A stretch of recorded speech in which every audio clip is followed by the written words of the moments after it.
ዋላችሁ? እንዴት አመሻችሁ? እንዴት አደራችሁ? እንዴት ደረሳችሁ? ዛሬ አገባባችን ትንሽ ለየት ይላል አለ። አዎ ለየት ይላል። እንግዲህ ምንም ማድረግ አልችልም። ከእናንተ የመጣችሁ ከኔ ጋር ትጣላላችሁ። እኔ አይደለሁም፣ ህዝብ ነው። የህዝብ ድምፅ ነው፣ የህዝብ ውሳኔ ነው። ምንም ማድረግ አይቻልም። እንግዲህ ይታደሉታል እንጂ ምንድን ነው የሚባል ነገር አለ።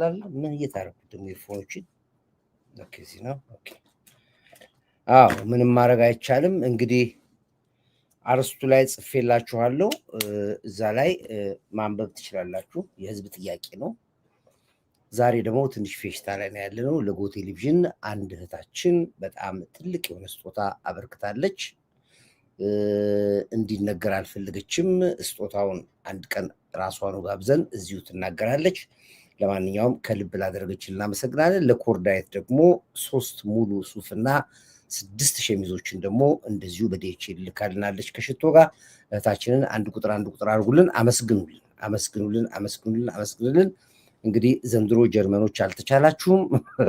ሽቶውም ከጀርመን ነው፣ ልብሱም ከአልባሳቱም ከጀርመን ነው። ዛሬ እንግዲህ ያው በዲኤችኤል የመጣልን መልእክት ነው። በጣም ከልብ እናመሰግናለን። እንደዚህ ስታበረታቱን ደስ ይላል። እኛም ሞራል፣ ጉልበት፣ አቅም እናገኛለን። እና እህቴ ባወጣሹ ይተካልሽ፣ ለቤተሰቦችሽ ፍቅር፣ ሰላም ይስጥሽ። እንዳሰብሽን ፈጣሪ አንቺን ያስብሽ። ዛሬ መጀመሪያሽ አይደለም፣ ከዚህ በፊትም እንደዚሁ ታደርጊ ነበረ። የዛሬው ግን ለየት ያለ ሆነብኝ። ትንሽ ሰፋ ቢለኝም ይሁን። ማሰብሽ ራሱ ላይ ትልቅ ነገር ነው። ወይ እስኪ አመስግኑልኝ፣ አንድ ቁጥር አድርጉልኝ። ጀግና እህታችን ነች። ማሰቧ ብቻ ራሱ ትልቅ ነገር ነው። በጣም ውድ ልብሶች ነው የላከችልን። በጣም ማርክ ያላቸው ልብሶች ናቸው ያለበሰችን። ሸማ ያልብስሽ ነው የምለው። ያው እንግዲህ ልክ ነው ደግሞ ይገርምሻል። የላክሽልኝ ደስ ይበልሽ ብዬ ነው ልብሽ የወጣሁት። እና ሱሪው ነው ትንሽ ረዛዝም የሆነው፣ እሱም ይሰራል ይስተካከላል። ምን አባቱ ምስና ዋናው ትልቁ ነገር አስበሽ እዚህ ድረስ መድረስሽ ራሱ መግዛትሽ ብቻ አይደለም፣ መራከሽ ራሱ ከዛ እዚህ ትልቅ ነገር ነው። በጣም አመሰግናለሁኝ። እሺ እንግዲህ ውድ አድማጮቻችን የዛሬው አርስት ትንሽ ለየት ያለ ነው። ብዙ ደግሞ ሀከሮች ገብተዋል እዚህ ውስጥ እያየኋቸው ነው ያለሁት። የዛሬው አርስቱን ለየት ስለሚል ነው የሚገቡት። ምንም ችግር የለውም ይግቡ። አርስቱን እንግዲህ ህወሓት በይፋ በትግራይ ህዝብ ትግል ፈርሷል። ህወሓት የሚባለው ድርጅት ራሱ የትግራይ ህዝብ በተለያየ አቅጣጫ ላይ ከጫፍ ጫፍ በቃ ጣዖት ነው ወይ ህወሓት በሚል ድምፅ ነው ያሰሙትና በቃ ለህዝቡ እስካልተስማማ ድረስ፣ ለጎረቤት ሀገሮች እስካልተስማማ ድረስ፣ ለሀገሩ እስካልተስማማ ድረስ፣ ለመንግስት እስካልተስማማ ድረስ የማይፈርስበት ምክንያት የለም። ህወሓት የሚባል ተቋም ከዚህ በኋላ ከትግራይ ህዝብ እንዲወጣ የሚል ሙሉ የሆነ አቋም ነው ያሳለፉት። ይሄ ደግሞ የታገልንበት ነው። ይፈርሳል እኮ ድርጅት ምንም ማለት አለ። የነበሩ ድርጅቶች ይፈርሳሉ። ምንድነው? ጥንቆላ ነው ህወሓት ማለት ምንድነው? ራሱ ትርጉሙ ምንድነው? ህወሓት ማለት ጥንቆላ ነው?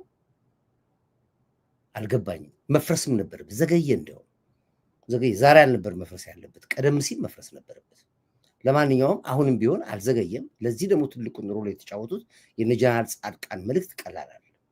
በቃን ብለው የትግራይ ትልልቅ ሰዎች ወጥተው የህወሓትን ምንነትና ማንነት አጋልጠው ያወጡት እና የተሰሩት ስራ ሰሞኑን በጣም የሚያስመሰግን ስራ ነው። በህዝቡ ላይ ወርደዋል። ህዝቡንም ቀስቅሰዋል። ህዝቡንም በደንብ አድርጎ ሀሳባቸውን እንዲገዛ በማድረጋቸው በነቂስ የትግራይ ህዝብ ወጥቶ ህወሓት የሚባል ተቋም እንዲፈርስ ነው ጠይቀው ብለናል። እኛ መጀመሪያ ምንድን ነው ህወሓት? ምን ማለት? ስንት ኢዲዮ የሚባል ድርጅት ነበር ፈርሷል። ኢህአፓ የሚባል ነበር ፈርሷል። ቅንጅት የሚባል ነበር ፈርሷል። ተቋማቶች ፈርሰዋል። ፈረሱ በቃ። ምንድን ነው ህወሓት የማይፈርስ? አርቲፊሻል እግር ነው? ምን ስለሆነ ነው ጥሙጥ ተብሎ ህወሓት ልክ ምላሳችሁ ላይ የተነቀሳችሁ ትመስላላችሁ። ስለዚህ የታገልነው ይሄ ነው። ነቀርሳ ነው ህወሓት ስንል ይሄ ነው። በነቀርሳነቱ ደግሞ እንዲፈርስ ተደርጓል። ይሄ እሰየው የሚያሰኝ ነው። ለመላው ትግራዋይ ቤተሰቦች በሙሉ እንኳን ደስ አላችሁ።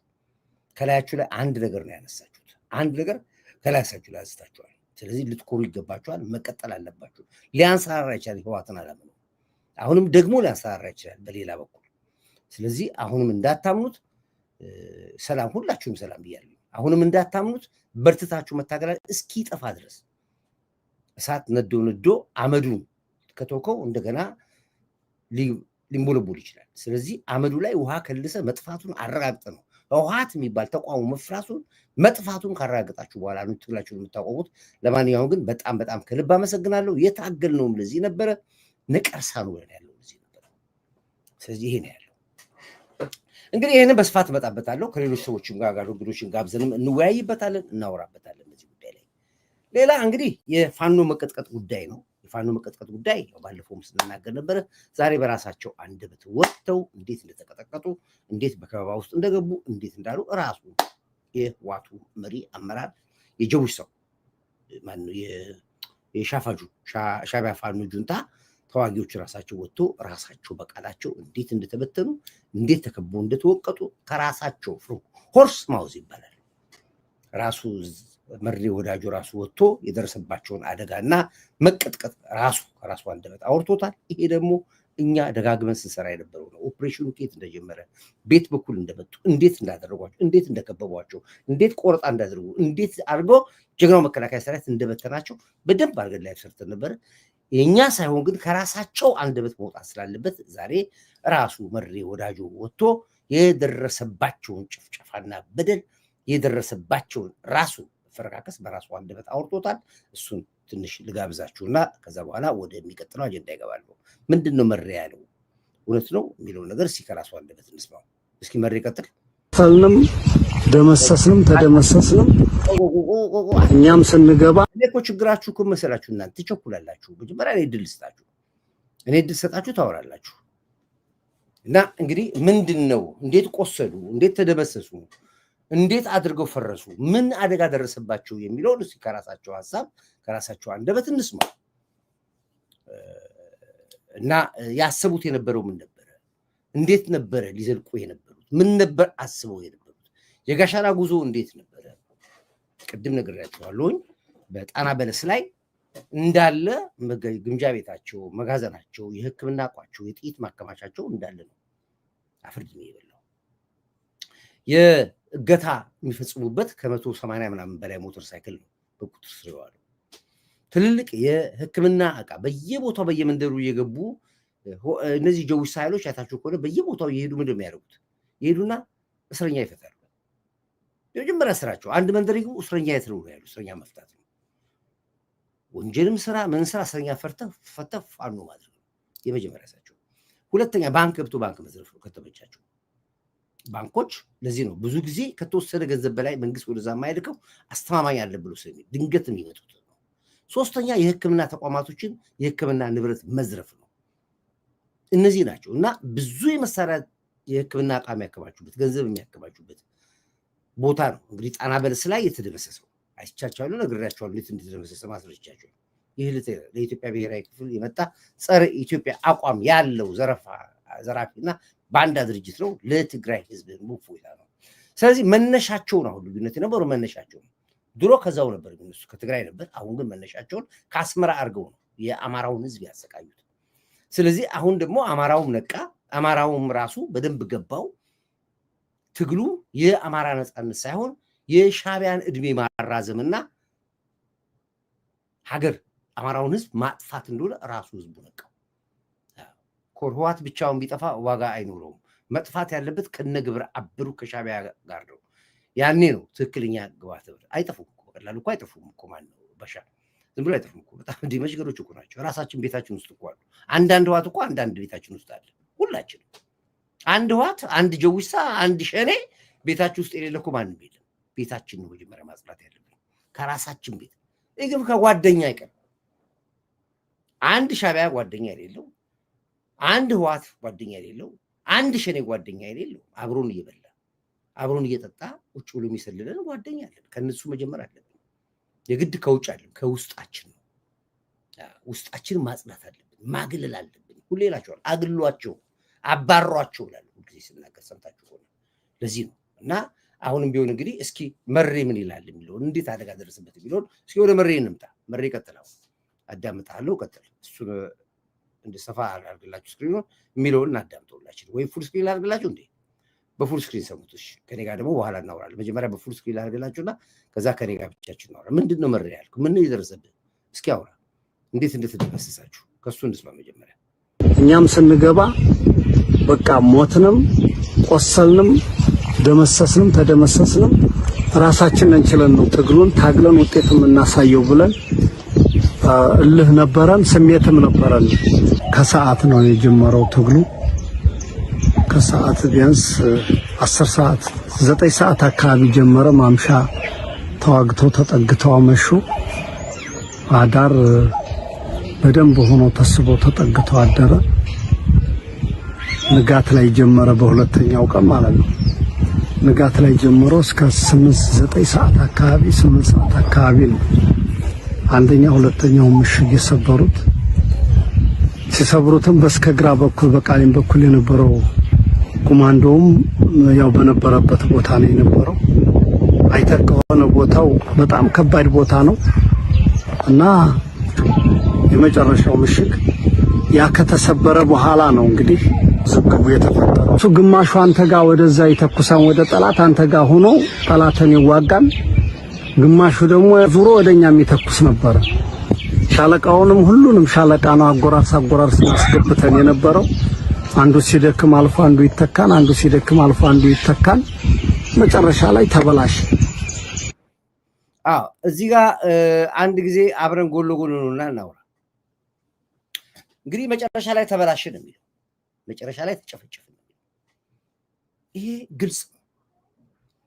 እኛ በመረጃ ከቦታው ላይ ዘግበናል፣ ከቦታው ላይ ዘግበናል። ምክንያቱም የማስረሻ ሰጤን ጦር ልትወጉ ስትሄዱ የማስረሻ ሰጤ ጦር ተዘጋጅቶ ነው የጠበቃችሁ። ይሄ ሁሉ እንደምታደርጉት ያውቅ ነበር። ቤት በኩል እንደምትገቡ ያውቃል። ቅድም ጣል ነገር ላይ ተናገርከው ነገር አለ።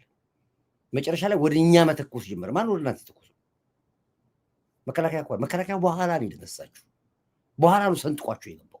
መጀመሪያ የተፋለማችሁት የማስረሻ ሰጤ ጦር ከአስረስ ጦር ጋር የተዋጋችሁት፣ እርስ በርስ የተጨራረሳችሁት። ከጀርባችሁ ደግሞ ሲገላችሁ የነበረው ሻቢያ ነበረ። በአብዛኛውን የእናንተን ፋኖ ጦር የገደላችሁ ሻቢያ ነው የገደላችሁ፣ ጁንታውን የገደላችሁ። አየህ፣ ስነግርህ የነበረው ይሄ ነው። የገባው አርሚ 50 አርሚ 20 አርሚ 12 ጦር ነው የገባው። እመነኝ ከኋላ አማራውን ለማጥፋት ነው ብዬ አልሰማኝም ነበር። አየህ፣ የህዋት ጦር ገብቶ ከጀርባ ገደላችሁ፣ ጨረሳችሁ።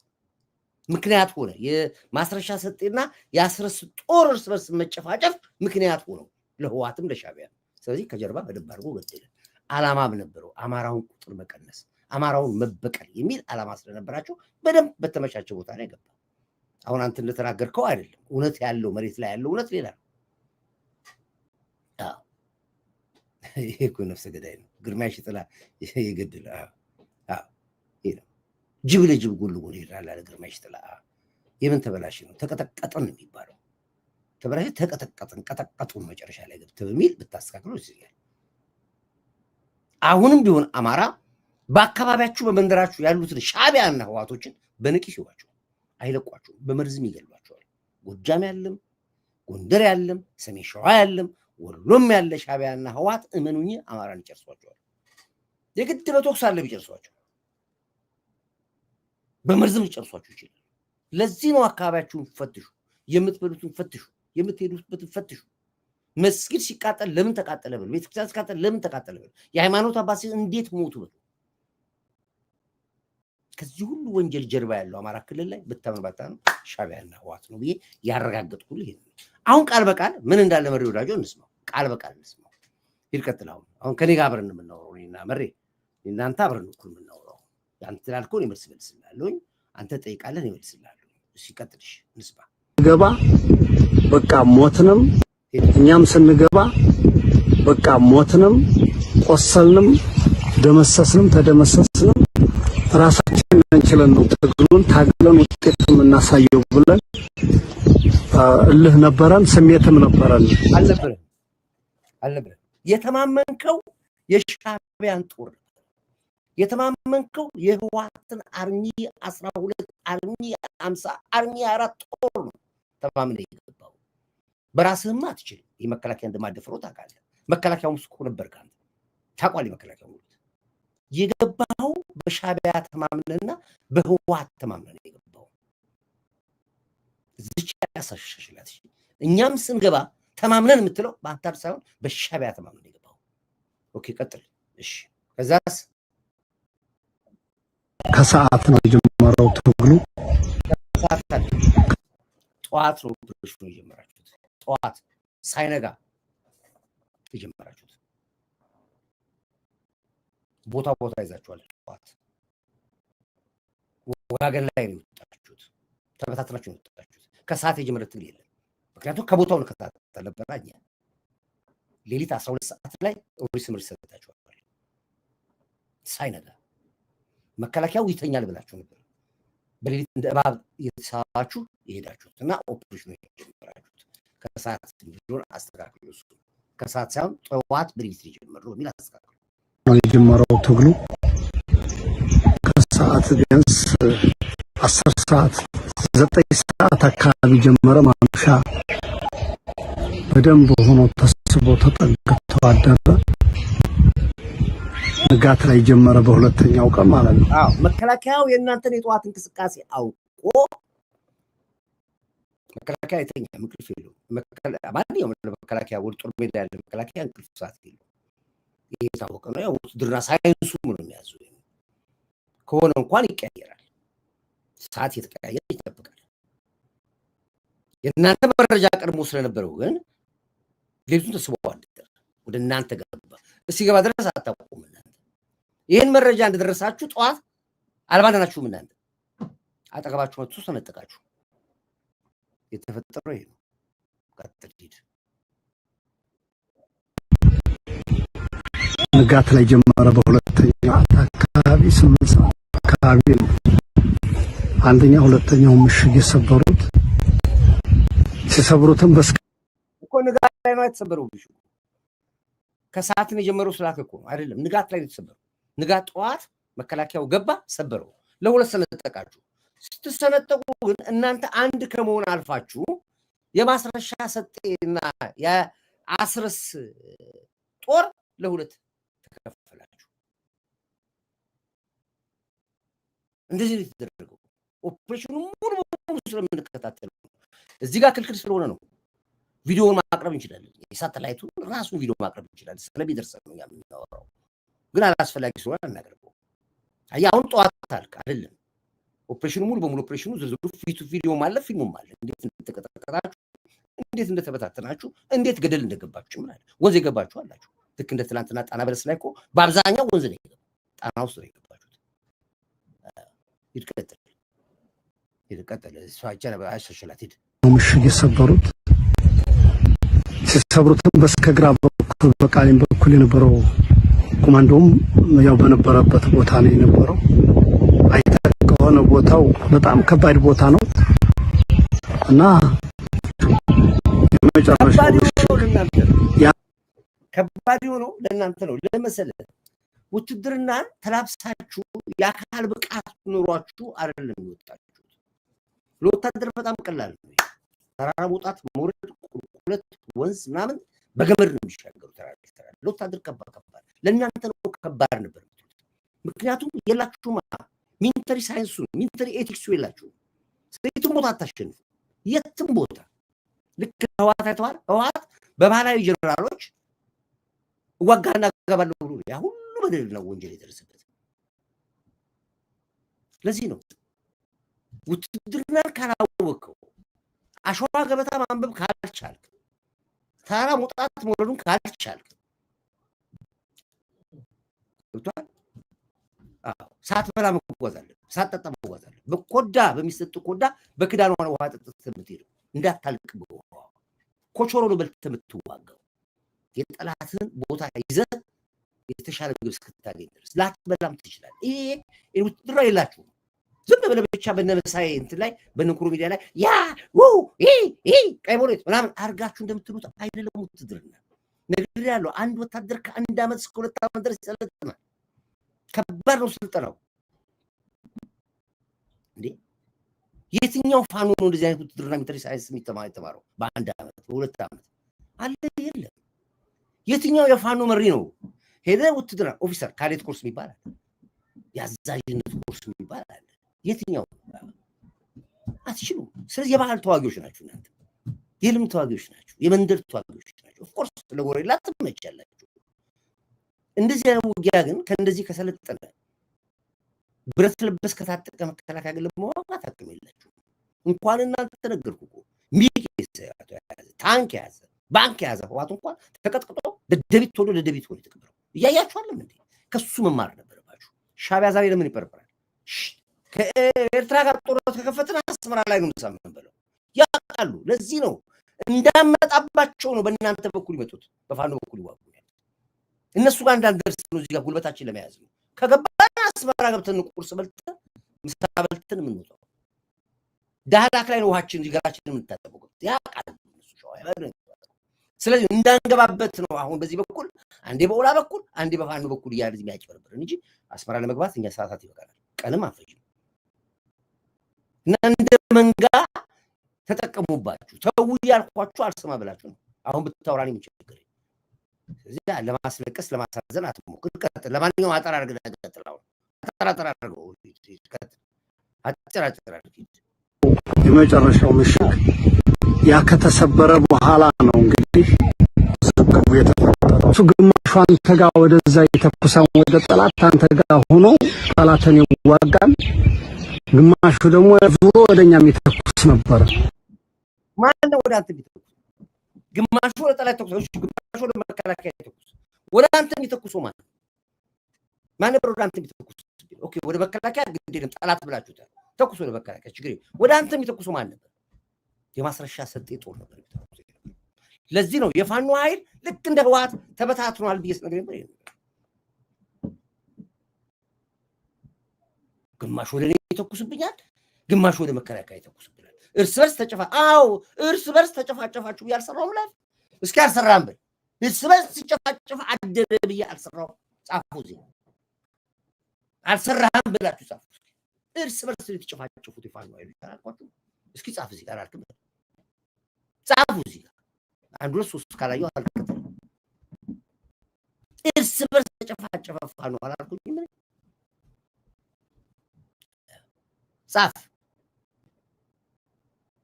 ወደ እናንተ የሚተኩስ የነበረው ማን ነበረ? ሀከሮች ገብተዋል እንዳለ አዛሬም ፈልቶባቸው ተዋቸው። በቃ ይቆራርጣቸው እንደዚህ ራሱ ይታየኛል። በተለይ 44 ቤቶች እንግዲዎች ናቸው። 44 በጣም አደገኛ ዋናው የህወሓት ሴል የተቀበረበት ቦታ እኮ እንግሊዝ ዋናዎቹ በቃ ባንዳዎቹ ያሉት እዛ ውስጥ ነው ያሉት። እንግሊዝ ሀገር ነው ያሉት። አውቃቸዋለሁ፣ በአካልም አውቃቸዋለሁ። ወይ ይቆራርጣል አለቴሙ አይተውንም። ወይ ላይክ አድርጉ እናንተ፣ ሼር አድርጉ፣ ሰብስክራይብ አድርጉ እናንተ። ችግር የለውም። እኔ እንደምንም ብዬ እመጣለሁ። ካልሆነ ደግሜ ወጥቼ ተመልሼ እገባለሁ። እንዲሁ እሱን አሰቃያችሁ እናድራለን። ምን ችግር አለብኝ? አንተ አልተናገርኩም ምናለ እና ይሄን የተናገርኩት የነበረው እርስ በርሳችሁ ነው። አሁንም ትጨራርሳላችሁ። እኔ የምፈራው የእናንተ ጦርነት ጎጃምና ጎንደር ላይ የጀመረ ሰዓት ላይ ይፈራል። ሻቢያውን በጣም አስርግጦ እየሰራ ያለው ጀምረዋል። አየር ላይ ትንሽ ጎጃሜው ጎንደሬውን እየጎሸመው ነው ያለው። ጎንደሬው ደግሞ ጎጃሜውን እየጎሸመው ነው ያለው። ተጀምሯል። አሁን ፓርላሜንታሪ ታጣቂዎች ማንም ህዝብ ነፃ አውጥቶ አያውቁም።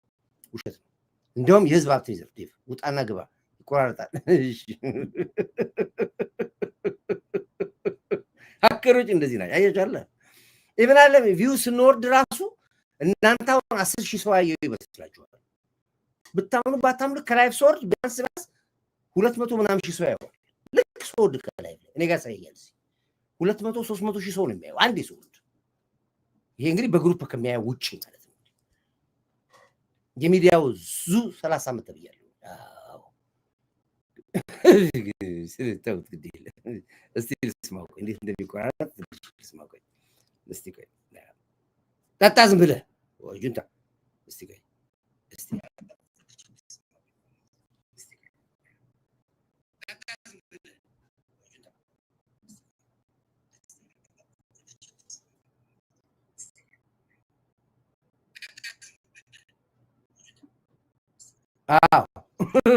ሀከሮቹ ናቸው እንደዚህ። ቀጣጥላችሁ ስሙት፣ ችግር የለውም። ቀጣጥሉና ስሙት። ያው ሀሳቡ ይገባችኋል፣ ችግር የለውም።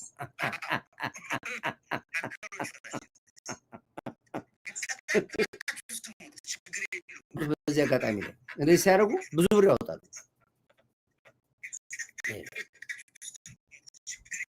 ቀጥል እስኪ ቀጥል ጠላት አንተ ጋር ሆኖ ጠላትን ይዋጋል፣ ግማሹ ደግሞ ዙሮ ወደኛም ይተኩስ ነበር።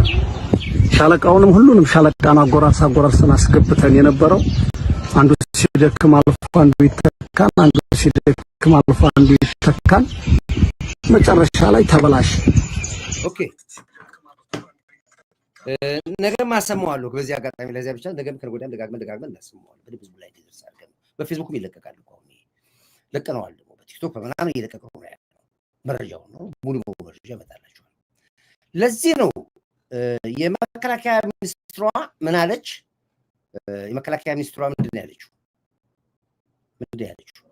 የሚዘጋጁ የመከላከያ ኃይል ለሽፍታ አይደለም። የኛ የመከላከያ ሰራዊት ብቃቱ ለሽፍታ ሳይሆን መከላከያ የተዘጋጀው ለሌሎች ነው ብላ አንድ ጊዜ መከላከያ ሚኒስትሯ የተናገረችውን እናዳምጠው አስባለሁ።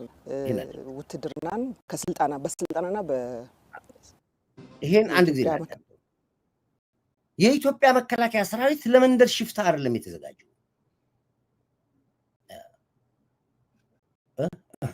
ካይሰት ስሞች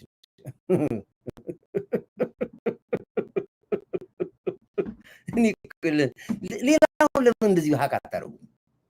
ማን ነው ሀከሮች? ለምንድን ነው ሌላው ላይ የማትገቡት? ሌላውን ስለምትርቁት ማለት ሌላው ዩቲዩበር አለ። ለምን ስለታ ሀቅ አታደርጉ? እኔ ጋር ብቻ ለምን ትመጣላችሁ? ተጠራርጋችሁ። እኔ አንድ ነገር አይቼ ነበር ቲክቶክ ላይ አንድ ኤርትራዊ ከአውሮፓ የመጣ አዲስ አበባ ውስጥ ሆኖ ሆን ብሎ ኤችአይቪ እያስተላለፈ ነው ብለዋል። እባክህ ተናገር። ስለዚህ አንተ ብዙ ሰው ስለሚያይ ኦኬ አሁን ሪቬንጅ ገብቷል። ኢትዮጵያኖች እየተበቀሉ ነው ያሉት ሻቢያዎቹ። ይሄ የታወቀ ነው። ሴቶቻችንን ተጠንቀቁ ብለናል፣ ወንዶችም ተጠንቀቁ ብለናል። ከዚህ ሰርተንበታል። አሁን እምቢ ካለ የራሷ ጉዳይ የሚቸገረኝ እኛ እኮ ነግረናል። ሁሉንም ያለካከለው ነገር ምን የሚል ሀከሮች ቤት ድቅ ብለዋል። ቁጭ ብለው የሚሰሙት ሌላ ቤት አይገቡም። እንግዲህ ማት አክቲቪስቶች አሉ። ለምን ይንቋቸዋል? እዚህ ግን ያውቃሉ። ፖይንት ነው እዚህ ቤት ያለው። ለዚህ ነው እዚህ በደንብ አድርገን ደግሞ እኛም እናሰጣቸዋለን። ራስም ሆነ የገበሬ ቤት ተደብቆ ነው። ኦኬ። ስለዚህ የመከላከያ ሚኒስትሯ የተናገረችው ይህንን እኛ የተዘጋጀ ነው ለውጭ ጠላት እንጂ ለዚህ ለመንደር ሽፍታ አይደለም ብላ ተናገረችው። እዚህ ጋር አዳምጡ፣ እሱን አዳምጡ። መከላከያ ሰራዊት ከኢትዮጵያ በታች የኢትዮጵያ መከላከያ ሰራዊት ከኢትዮጵያ በታች የሚመጥነው ሰፈር እንደሌለ የሚያውቅ ብሔር የሌለው ልኬ ኢትዮጵያ ነች ብሎ የሚያምን ለኢትዮጵያም 24/7 ዘብ የቆመ በጣም ጠንካራ ሰራዊት በዚህ ሰዓት ኢትዮጵያ አላት ቢባል ማጋነን አይሆንም ብዬ አስባለሁ። ውትድርናን በስልጣናና በቲዮሪ ብቻ የሚያውቅ ሳይሆን በተግባር እየተፈተነ ያለ ወደ ኢትዮጵያ የሚቃጣ ማንኛውንም ኃይል መመከት የሚችል ቁመና ያለው ያልነበሩ አዳዲስ አደረጃጀቶች የተፈጠሩበት ምክንያቱም ያለው ነባራዊ ሁኔታ ኢንተርናሽናል ሁኔታው ሴናሪዮ ራሱ የሚፈልጋቸው ዝግጁነቶች ስላሉ ከዚህ ቀደም ያልነበሩ አደረጃጀቶች የተፈጠሩበት ባህር ኃይልን ጨምሮ ልዩ ዘመቻዎች የሚባሉ የሳይበር ሴኩሪቲን ጨምሮ በርካታ ስራዎችን መስራት የሚችል ኃይል ተፈጥሯል እና ይሄ ተቋም በዚህ ሰዓት በኢትዮጵያ የመጣ ማንኛውንም ጠላት በጀግንነት መመከት የሚችል ቁመና ያለው በኦሮሚያና በአማራ ክልል በተከሰቱ የሰላም መደፍረስ እና የጸረ ሕዝብ እንቅስቃሴዎች የክልሉ መንግስታት ባቀረቡት ጥያቄ የመከላከያ ሰራዊት ባለፉት 2 ዓመታት የተለያዩ የሰላም ማስከበር ስራዎችን እየሰራ ይገኛል። በዚህ ምክንያት ሁልጊዜ የሰራዊታችን አመራሮች እንደሚገልጹት በአካባቢው የነበሩ ነባራዊ ሁኔታዎች በሰዓቱ የነበሩበትን ሁኔታ ሁላችንም እንረዳለን። በዚህ ሰዓት ግን እነዚህ ሁኔታዎች ወደ ነበሩበት የተመለሱባቸው ቦታዎች በጣም ሰፊ ናቸው። በተነጻጻሪ አካባቢዎቹ ሰላምና መረጋጋት የሚታይባቸው ህዝብ ተረጋግቶ ወደ ልማት ስራ የገባባቸው ሁኔታዎች ናቸው ያሉት። ሰራዊቱ እንግዲህ ባለበት አካባቢ እነዚህን ጸረ ሰላም ኃይሎች ከህዝቡ የመነጠል ማንነታቸውን የማጋለጥ አስፈላጊ ሲሆንም ከህዝብ ጋር በመሆን ከአካባቢው ጸጥታ አካላት ጋር በመሆን ከፌዴራል ፖሊስ ጋር በመሆን ኮማንድ ፖስቱን በመከላከያ ኃይል እየተመራ እነዚህ በጥፋት ውስጥ የነበሩ ታጣቂዎች ወደ ሰላማዊ ኑሮ እንዲመጡ ቤተሰቦቻቸውን ህዝብም ጋር በመግባባት የተለያዩ ስራዎችን የአካባቢው መስተዳድሮች በመደገፍ ወደ ሰላም እንዲመጡ የማድረግ ስራ በስፋት ተሰርቷል። ስለዚህ በተነጻጻሪ በተሻለ ቁመና ላይ ነው አሁን እነዚህ አካባቢዎች ያሉት ማለት ይቻላል። አዎ እንግዲህ ይሄ የመከላከያ ሚኒስትሩ አይተናገረችው ማለት ነው። አሁን እኛ ወርደን ሰላማዊ ስራና የህዝቡን ማንቃት ላይ ነው። ለዚህ ነው ሻዕቢያ አከርካሪዎች የተሰበሩ በዚህ ምክንያት ነው። ሻዕቢያውን መተንፈስ አልቻለም። መንቀሳቀስ አልቻለም። ሻዕቢያ ላይ በደንብ ነው ፍርድ ያንበርከከው። አሁን ጀስት አየር ላይ ብቻ ናቸው ያሉት። አየር ላይ በጣም አሉ። አፋቸው ራሱ መርዝ ነው ሲናገሩ ራሱ በስማ ያድርስም ወይ። ይሄንን ታዲያ በጣም ከሚገርማችሁ ነፃ ያወጡናል በእነሱ ደም እኛ ወደ ስልጣን እንወጣለን ብለው ያሉ የአማራ የፋኖ ፖለቲከኞች ራሳቸው በአንድ ወቅት ተስፋ ቆርጠው ጀዊሳው የሚባለው ኃይል ምን ያክል ዋጋ የሌለው እኛንም ከሀገር አስወጥቶን ከሀገር አሰድዶን እነሱን ብለን ያዋረደን ኃይል ነው ጀዊሳ ብለው በራሳቸው አንደበት እነ ይልቃል እነ ልደቱ ብዙዎቹ ተስፋ ቆርጦ ስድቦ ተናግረዋል። ተንኩሮ ሚዲያ ውጪ ከግልብጥ ሚዲያ ውጪ ከሌሎች እንደዚህ ካልሆነ ውጪ በራሳቸው እንደውም አንድ ወቅት ራሱ ኢንጂነር ይልቃል የተናገረውን እዚህ ጋር አንድ ጊዜ ላምጣው ለትዝታ ነገን ምን እንደሚመስል ሳያውቀውና ሂደቱን ሳይቆጣጠር በህወሓት በኩል ይኸው አሁን ይሄ ይልቃል የተናገረው ነው። አብይ ያሰበው ጦርነት የለም። ይሄ ሁሉ ጦርነት የተጀመረው እንዴት እንደሆነ ራሳቸው በራሳቸው አንደበት የተናገሩትም ይኸው አዳም ምንድን ያልከው ተናገረ ይልቃል።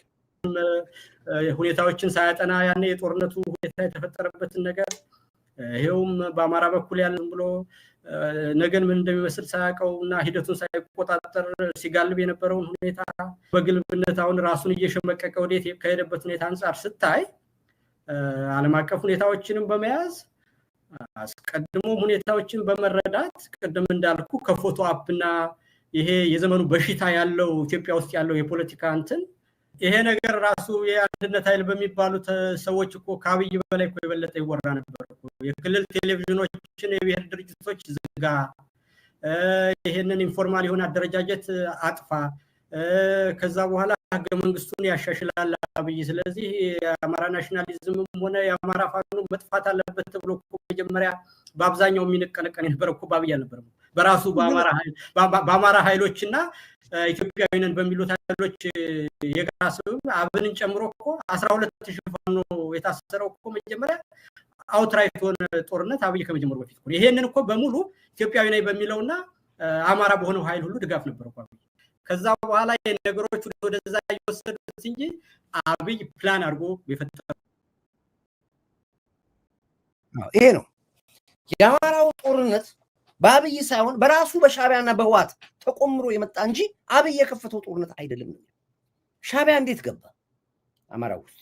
በምን ሊገባ ቻለ? አማራው ብቸኛ የሻዕቢያ አማራጩ አማራው ላይ ደም ማፍሰስ ብቻ ነው። አማራውን ማጨፋጨፍ ብቻ ነው። ለዚህ ነው አስመራ ሰልጥኖ ጎጃም ይለቃቸዋል። አስመራ ሰልጥኖ ጎንደር ይልካቸዋል። መሳሪያ በጉዙላን በኩል ይልክላቸዋል። የአማራው እንዲጨፋጨፍ ማድረግ የሚገባው ሁሉ ሻዕቢያ ሰርቷል። አያችሁ፣ ለዚህ ነው እናንተ ጎጃም ታያላችሁ፣ ጎንደር፣ አዲስ አበባ ላይ ገብተዋል። አዲስ አበባ ላይ ገብተዋል።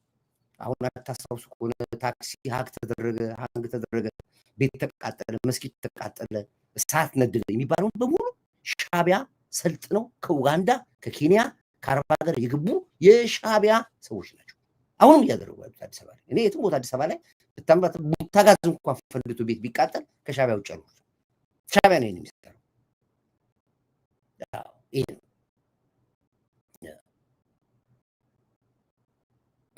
ዴቪ ሶስኮን ብለህ የምትሸጥ ሰው ነው። አንድ ነገር ልንገርህ። እሺ ዴቪ፣ ወይ ፍርድ ቤት በጣም ተበላሽቶ አሁን ቆንጆ ቅድም ሰርችበታለሁ። ሪሪ ቅድም ሰርችበታለሁ። ጠቅላይ ነገ መጣበታለሁ። ስፖራ ይሰራበታለሁ። ጠቅላይ ሚኒስትር ዶክተር አብይ ዋናው ስራ ሪፎርም መደረግ ያለበት ፍርድ ቤት ነው ያሉ ቅድም አሰምቻቸዋለሁ። ዛሬ ፍርድ ቤት በዲጂታል ሲስተም ከቦጋ ሳትገናኝ ከአቃቢ ሕግ ሳትገናኝ ከዳኝ ሳትገናኝ የምትሰርበራት ቴክኖሎጂ ተፈጥሯል ያለው። አሁን ነገ መጣበታለሁ። እሱ ላይ ነው ነገ የምሰራው እሱ ላይ እና በዚህ በስሪዲ ቴክኖሎጂ ላይ ነው መጣበታለሁ። ሁለቱን ማስረዳቸዋለሁ ነገ እንዴት እንደሆነ። እንግዲህ በሶማል ደታ ያሉት ዲቪ ፕሊዝ ይለቀም ግድ የለሽም አሁን ይለቀም አሁን እኮ የፎቶ ነው የምንፈልገው ፎቶ ማስረጃ ነው የምንፈልገው አጋልጠን እንሰጣቸው እኮ ሚዲያ ላይ እናውጣቸው እኮ ዳኛውንም እናሰጠዋለን አቃቢ ጉንም እናሰጠዋለን ጠበቃውንም እናሰጠዋለን ላኩልኝ እናንተ ሰነዱ አትፍሩ እኛ ዋጋ ልንከፍል የበሬ ግንባር ሆኖ ወጥተናል እዚህ ጋር የሚከፍል ዋጋ ካለ ልንከፍል እንወጣለን ምንም ላኩልን እናንተ ግድ የለም እናንተ አትታዩ እኛ እናውጣላችኋለን ችግር የለም ላኩልኝ ይሄ ነው ያለው እንግዲህ ይሄን ያክል ነው የወረደ ነገር እየተሰራ ያለው በዚህ ጉዳይ ላይ እንግዲህ የሰማችሁት ነገር እውነትና ሐቅ ነው ከራሳቸው ፍሮም ሆርስ ማውዝ ከፈረሱ አፍ ነው የሰማችሁት ሌላውን ነገር ደግሞ እንቀጥልበታለን ሌላ ዛሬ አንድ ነገር ቀርቦ ነበረ ሁለተኛው አርስቴ ነው ዶክተር አብይ ካለምን ምርጫ ሀገሪቷን እንዲመራ የዓለም መንግስታት ወሰኑ የሚባለው ኦፍ ኮርስ ጥያቄው የነበረው እንግዲህ በተባበሩት መንግስታት እንደ አጀንዳ የተያዘ ጉዳይ ነው እነ ትራምፕም ኢንቮልቭ ያደረጉበት ጉዳይ ነው እነ ፑቲን የተሳተፉበት ጉዳይ ነው እንግዲህ የነበረው ውጤት ምንድነው የኢትዮጵያ ቀጣይ ጉዳይ ምንድነው ነው የሚባለው አሁን ኢትዮጵያ ውስጥ ምርጫ መካሄድ የለበትም ነው የሚባለው እኛ አይደለም ያለው እኛ ምርጫ እንፈልጋለን እኛ ኢትዮጵያውያኖች በምርጫ ነው የምንፈልገው የኛ ምርጫችን ነው እናውቃለን ለምርጫ ሊበቃ የሚችል ፓርቲና ድርጅት እንደሌለ እኔ ባርጋ ያረጋግጥላችኋል ማንም የፈለገ ፓርቲ ሆኖ ተደራጅቶ ተዋቅሮ ተቀናጅቶ ይምጣ ማሸነፍ የሚችል እንደሌለ አውቃለሁ ለኛ የምንፈልገው እንደሱ ነው በምርጫ ቢገቡና በምርጫ አስረግጠን ብንጥላቸው ደስ ይለኛል የዓለም መንግስታት ግን የወሰነው ሌላ ነው የሀገሪቷን ሰስቴን የሆነ ላይፍ ለማረጋገጥ ጠቅላይ ሚኒስትሩ አለምርጫ ቀጣዩን 5 ዓመት መምራት አለበት የሚል ሐሳብ ወጥቷል ሾልኮ የወጣ ነው ደግሞ ዝም ብሎ ማንም ሚዲያ ጋር ምናምን የሚቀርብ አይደለም ከራሳቸው ከውጭ መንግስታቶች የመጣ ኢንፎርሜሽን ነው ተጣጣው በግ ማስከበር ዘመቻ ጊዜ ሻዕቢያ ፋኖን እያሰለጠነ በሁመራ በጎንደር ያስገባ ነበር ቴንኪው ጎበዞች ስለዚህ በዚህ ጉዳይ ላይ የኢትዮጵያ ህዝብ እንደ ኢትዮጵያ ህዝብ አሁን እነሱ እንደ ጀነራሊ በተለይ በቀጠናው ላይ ባለው ጉዳይ ላይ በአፍሪካ ባለው ጉዳይ ላይ የአፍሪካ መሪዎችም ጥያቄ ነው ባለው የአፍሪካ መሪዎች እኮ ኢትዮጵያን አይደለም አፍሪካን መራት ብለውታል አፍሪካን መራልን ብለውታል አሁን በቀደም ራሱ በኬንያ ላይ በነበረው ስብሰባ ላይ እኮ መሪዎቹ ሲናገሩ የነበሩት ለአፍሪካም የኢትዮጵያን እድገትና ኢትዮጵያን ለዚህ ያበቃበትን ሮድማፕ ስጠን ነው እኮ ያሉት ለእኛም ስጠን ያሉት የአፍሪካ መሪዎች በሙሉ እዚህ ኬንያ ከትላንትና ወዲያ የነበሩት ላይ አፍሪካውያኖች በተሰበሰቡበት ቦታ ሁሉ ምንድነው ከዚህ ከኢትዮጵያ መሪ የምንማረው ነገር ምንድነው አፍሪካውያኖችም የገቡ ኢትዮጵያኖች ከኢትዮጵያ ተማሩ ነው የሚሉት ኢትዮጵያ ሲጎበኙ ከኢትዮጵያ መሪ ተማሩ ነው የሚሉት በየሀገሩ ያሉ ፓርቲዎች በየሀገሩ ያሉ ዜጎች በሙሉ ኢትዮጵያን አያችኋት አይደለም ወይ የኛ ሀገር መሪ ምን እየሰራ ነው ያለው ነው ጥያቄው ዛሬ በከተማ ልማትና ብልጽግና የአዲስ አበባ ከተማ ከንቲባ በአፍሪካ መሪዎች ነው የተሸለመችው አዋርድ በቅብ ተወስዳለች ታዩታላችሁ ለምን ባይን የሚታይ ነገር ነው ያለው ኢትዮጵያ ውስጥ ባይን የሚታይ ነገር ነው እድገቱ ሁሉ ነገሩ የሚታይ ነው ያለው ስለዚህ ነው አሁን የዓለም መንግስታቶች በቀጠናው ጉዳይ ላይ ሲያስቡት ለምርጫ መቅረብ የለበትም ኢትዮጵያ ቀጣዩን 5 ዓመት ጠቅላይ ሚኒስትሩ ዓለምንም ምርጫ ማስቀጠል አለበት ብለው ወሰኑ ሾልኮ ነው የወጣው ሚስጥሩ ነገ ምናልባት ፓብሊክ ሊሆን ይችላል እኛ ግን እንደ ኢትዮጵያ የምንፈልገው የኢትዮጵያን ህዝብ ቅድም ስገባ ሳይቻችኋል የህዝብ ፍቅር እንዴት አድርጎ ሲገባ እንዴት እንደሚጮስ ባብይ ጉዳይ ላይ አይናችን የሚጨለም ሁሉ ይመስላል ከዛ ውጪ መሪ ቢመጣ ምን ሊሰራ ነው እውነትስ መምራት ይችላል ነው እዚህ እንኳን አሁን 4000 ምናምን ሰዎች አላችሁ ካለ ምርጫ ጠቅላይ ሚኒስትር አብይ ይምራ የምትሉ እስኪ አንድ ቁጥር አሉ አይ አይደለም በምርጫ ይምራ የምትሉ ትጥራሉ ካለ ምርጫ ይምራ እኔ አንድ ቁጥር ብያለሁ ምርጫ ማያስፈልግ ቢኖር ምን ጥላችኋለን ግን አንድ ቁጥር አድርጉት ይጻፉ 4000 ምናምን ሰው አለ እዚህ ጋር ጻፉ እስኪ አንድ ቁጥር ካለ ምርጫ ብቻ ይምራ የምትሉ እዚህ እንኳን አቨርጂን ሲሆን ተመልከ ጀመረው እዚህ እንኳን ጀመረ ይሁን በቃ መጡ ተከላለ አንድ ቁጥር ተከላለ የሚሉ አባቡ ማንም የለማ ማንነው የተሻለ መሪ ነኝ ብለህ መውጣት የምትችል ከዘር ከሃይማኖት ነፃ የወጣ ማንነህ የሚሸጥ አይዲያ ያለ አገር ለመምራት ብቃት ያለ እኔ ነኝ ሚስተር ኤክስ ነኝ ብለህ ነፃ ፈልግ እኔ ለምረጠው ምርጫ ያስፈልገው ነው ዋትና ሻቢያ ይሄ ነው ጫውታ ያለው ምርጫ ያስፈልግም ይላል ሰው ዋጽ እየጻፈ ነው እንደው እኔ አንድ ቁጥር ነው ያልኩት ጭራሽ እየጻፉ ነው ይሄ ምንድነው የህዝቡ በቃው ህዝቡ ባይኑ የሚያዩና ችግር አለ በደንብ አለ እየተጋፈጥነው ነው ችግሩን፣ እያጸዳው ነው ችግሩን ያለው። አይቀርም ይጸዳል። የ27 ዓመት ሬሳ እኮ ነው የተሸከመው። የ27 ዓመት የበሰበሰ ነገር ነው ያለው። እናጸደዋለን፣ በደንብ እናጸደዋለን። የጊዜ ጉዳይ ነው። ያላፋናል፣ ዋጋ ያስከፍለናል፣ ግን እንወጣዋለን። ከዛ ውጭ ግን ለአሁኑ ላለው ከአብይ ውጭ ምርጫ የለንም። በቃ ኢትዮጵያ ከሆነች ምርጫ የሌላት ኮርዳት መሰለን ኢትዮጵያ ምርጫ የላት። ለዚህ ነው የዓለም መንግስታት እነ ትራምፕ ናቸው የተሳተፉት እዚህ ላይ፣ እነ ፑቲን ናቸው የተሳተፉት። የፈረንሳዩ፣ የእንግሊዙ፣ የአውሮፓ፣ የአፍሪካ እንደት በሙሉ ተሰብስበውበት ቦታ ነው። ኢትዮጵያ ከዚህ ኤሌክሽን አያስፈልጋትም። ተረጋግታ እስከሚቀጥለው ዓመት ድረስ ፓርቲዎቹም ይደራጁ፣ ፓርቲዎቹም ለ5 ዓመት ይዋቀሩ፣ ፓርቲዎቹም ራሳቸውን ይቻሉ፣ ራሳቸውን ለጊዜው ግን አለምንም ነገር ኢትዮጵያ ጠቅላይ ሚኒስትሩ ቀጣዩን 5 ዓመት እንዲመራ ብለው ወሰኑ። ዋሸው? እስኪ ጻፉ እናንተ። ይሄ ነው ምርጫ ያለ አማራጭ ምን ያደርጋል? የበሻ ደግሞ ንግግሩ ፖለቲካው ደስ ይላል። ኮመንት ራሱ ያስገኛል። ይሄ ነው ጨዋታ ያለው። ስለዚህ አሁንም ምን የምለው አሁንም እኔም በድቅድቅስ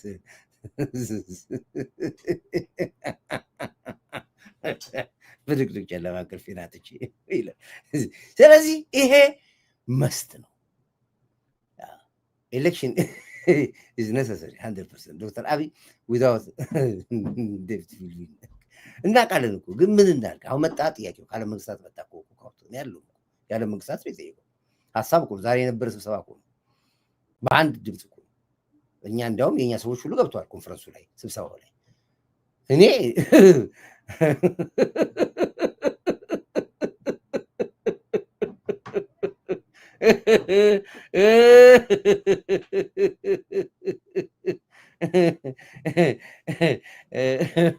ምንድን ምትለው ማን ነው? ሰብሎንጌነት ምንድን ነው እሱ? ሰብሎንጌነት ምንድን ጻፍሽው?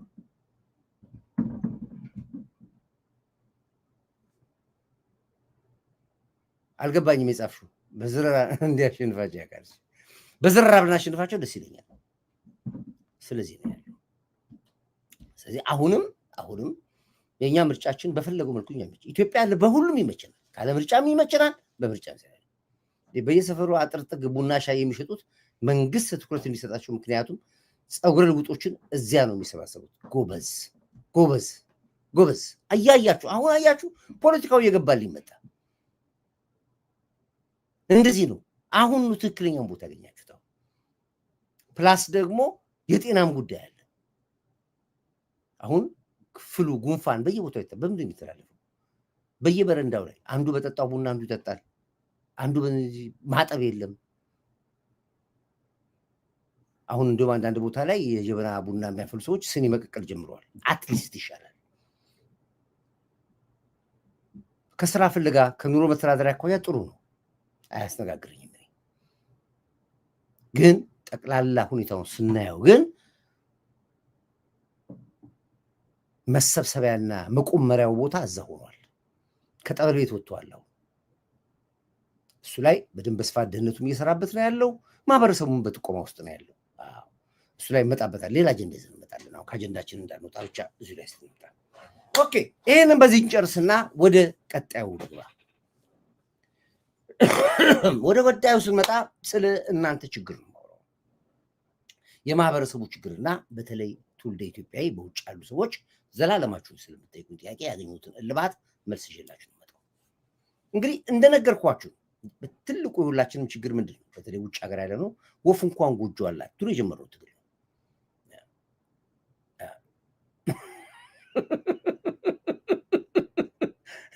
ጃክ ደግሞ የባሰ ነው። ለምርጫ ብለን ምን ገንዘብ ማባከን ነው? እንደገና እውነት ነው። ባጀት ይመደባል ለምርጫ። ያ ባጀት እኮ ብዙ እንትን ይሰራል። ትምህርት ቤት ይሰራል፣ ጤና ጣቢያ ይሰራል።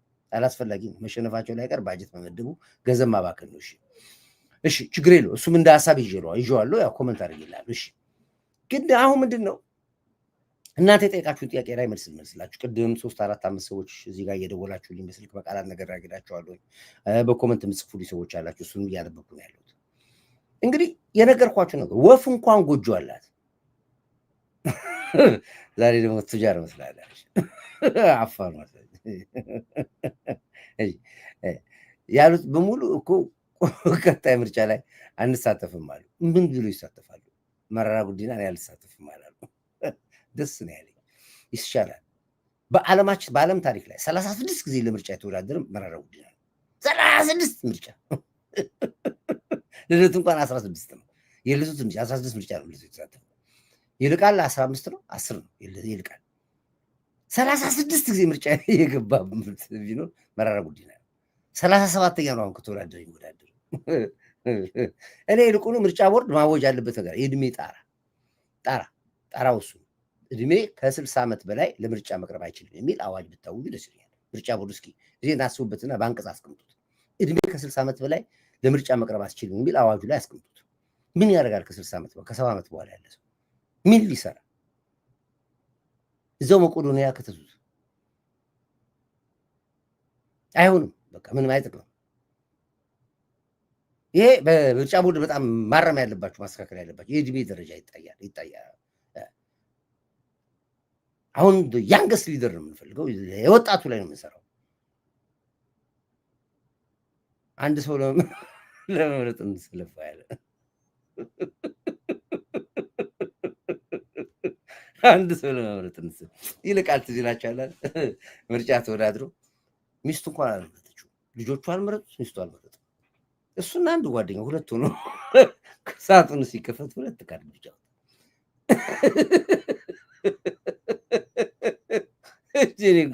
እኔ የኢትዮጵያ ፖለቲካ እኮ አንዳንዴ ቁጭ ሳስበው በእውነት በጣም የሚገርማችሁ ነገር ይሄ ሪህ በሽታ ላለበት ስኳር በሽታ ለተጠቁ ሰዎች በጣም ጥሩ መድኃኒት ይመስለኛል። በጣም በተለይ ለሪህ በጣም ጥሩ ለሂሞራይድ ለሪህ የኢትዮጵያ ፖለቲካ ጥሩ መፍትሄ ነው ብዬ ነው የምገምቱ። በሐኪም አልተነገረም። ሐኪም እንደዚህ አይነት ሚስጥር አይናገሩም ብር ስለሚፈልጉ እንጂ የኢትዮጵያ ፖለቲካ ሂሞራይድ ላለበትና ሪህ ላለበት ፍቱን መድኃኒት ፍቱን ከምግብ በፊት እና ከመኝታ በፊት አንዳንድ ጊዜ መስማት፣ ከዛ በኋላ በቃ ንቅል አድርጎ ከስሩ ነው መዝምዞ ነው የሚያወጣል። ይሄ እንደውም ቆይ እስኪ በዚህ ላይ አንድ ላይቭ እንሰራለን አንድ ቀን በደንብ ተረጋግተን። ስለዚህ አሁን ወደ ገደሉ እንግባ። ወይ ሲጠሉኝ እኮ ደስ ይለኝ፣ ሲሰርቡኝ ደስ ይለኝ። አሁን እንኳን አይሰርቡኝ እንዴ ባንተና ብቹ ባትኖር እኮ ዛሬ ኢትዮጵያ የልዛት ነው ባለው ኑሮ አትኖር ኢትዮጵያ። በቃ ወደ እናንተ ልምጣ፣ ወደ እናንተ ጥያቄ ልመልስላችሁ። ኦኬ ኮርዳይትዬ፣ እንግዲህ አሁን ተስፋ ሰጥተናል። ሁላችንም ያለችንን ገንዘብ ይዘን ቁጭ ብለናል። ምንድን ነው የምትመራን? ምንድን ነው የምትጠቁመን? ያለ ነው ገንዘባችንም እንዳጠፋ እየሳሳን ያለ ነው። ዞሮ ዞሮ መግቢያው ጭራሮ ይባላል። ወደ ቤታችን ለመግባት እየተሳሰብ ያለ ነው። ያንተን ተስፋ እየጠበቅ ተስፋዬ እውን ሆነ። ባለፈው የዛሬ 5 ወር በፊት ነው አልኳችሁ። እኔ የተናገርኩትን ጠቅላይ ሚኒስትር ዶክተር አብይ ደቅም አንዳንዴ እኮ እኔና አብይ እየተመካከርን የምናገር ነው ይመስለው። እኔ እናገራለሁ፣ እሱ ይቀጥላል፣ እሱ ይናገራል፣ እኔ እቀጥላለሁ። እየተመካከርን እየተናገርን የምናወራ ይመስላል። አንዳንዱ በስልክ ትናገራላችሁ ሁሉ የሚል አለ። እውነት ነው፣ ቀልዳለ። ቴሌፓቲስ ነው ውስጡ። እኔ አብቹን እኔ የማውቀውን ያክል አብይ ራሱን አያውቀውም። እኔ የማውቀውን ያክል አብይ ራሱን አያውቀውም። ይሄ ግልጽ ነገር ነው። የፈለገው ልትለኝ ትችላለህ። ይሄን ስለ ግን እውነት ነው ነገር አንድ ነገር ላይ እመጣለሁ። 1,500,000 ቤት እሰራለሁ ብሎ ሲል ለምን እንደሚሰራ ስለማቅ ነው። የተማመነው ስለማቅ ነው። እኔ ደግሞ ቤት እንዳትገዙ ጠብቁኝ ብዬ ስል የተሰራውን ስለማቅ ነው። ዛሬ 10 ፎቅ ያለው ቤት ብታምኑ ባታምኑ በአጭር ጊዜ ውስጥ የሚያልቅ ቤት ይሰራል። ማሽኑ ገባ ኢትዮጵያ ውስጥ ዘመናዊ ጥራት ያለው ደረጃውን ይጠብቃል። የቤት እጥረት ጉዳይ በኢትዮጵያ ላይ አይታሰብም። ወል 1,500,000 ቤቶች ይሰራሉ ብሎ ሲል ተከፋፍሏል። የሚሰሩት ከተማ አስተዳደሩ የወሰደው ኮታ አለ፣ ኪራይ ቤቶች የወሰደው ኮታ አለ፣ ትልቅ እንደ ኦቪድ አይነት ሂውጅ ሪስቶች የወሰዱት ኮታ አለ፣ ሌሎችም የወሰዱት ኮታ አለ። በምን የሚባለው ሲመጣ ግን የመጀመሪያ የቀደማቸው ነው። ኪራይ ቤቶች ነው የቀደማቸው። ቀድሞ ነው ከ4 ወር ከ5 ወር በፊት ሰርቼበታል። የስሪዲ ቴክኖሎጂን አገር ማምጣት ስላለበት የኪራይ ቤቶች ስራ አስኪያጅ ረሻድ ሄዶ ማሽኑን ተዋውሉ የገዛው የመጀመሪያ በአፍሪካ የመጀመሪያው ማሽን የገባው የት ነው? ኢትዮጵያ ውስጥ ነው የገባው። እሱን እየከፈትኩኝ እኔ ላወራላችሁ ቆይ ይሄ የምታዩት እኔ ያወራው ነው። ከጎን ለጎን ነው ይሞላሉ እዚህ ጋር ይሄ የምታዩት የኦቪድ ስቴት ማሽን ያያችሁት እዚህ ጋር ለምን ምንድነው የሚለው እዚህ ጋር አንድ ጊዜ ልምጣላችሁ። ባለ 10 ወለል ህንጻ በ30 ቀን ነው የሚያልቀው፣ በአንድ ወር ነው የሚያልቀው። ባለ 10 ወለል ህንጻ በአንድ ወር ነው የሚያልቀው፣ በ30 ቀን ነው የሚያልቀው። ይሄ ቴክኖሎጂ በአፍሪካ ውስጥ ኢትዮጵያ ብቻ ነው ያላት።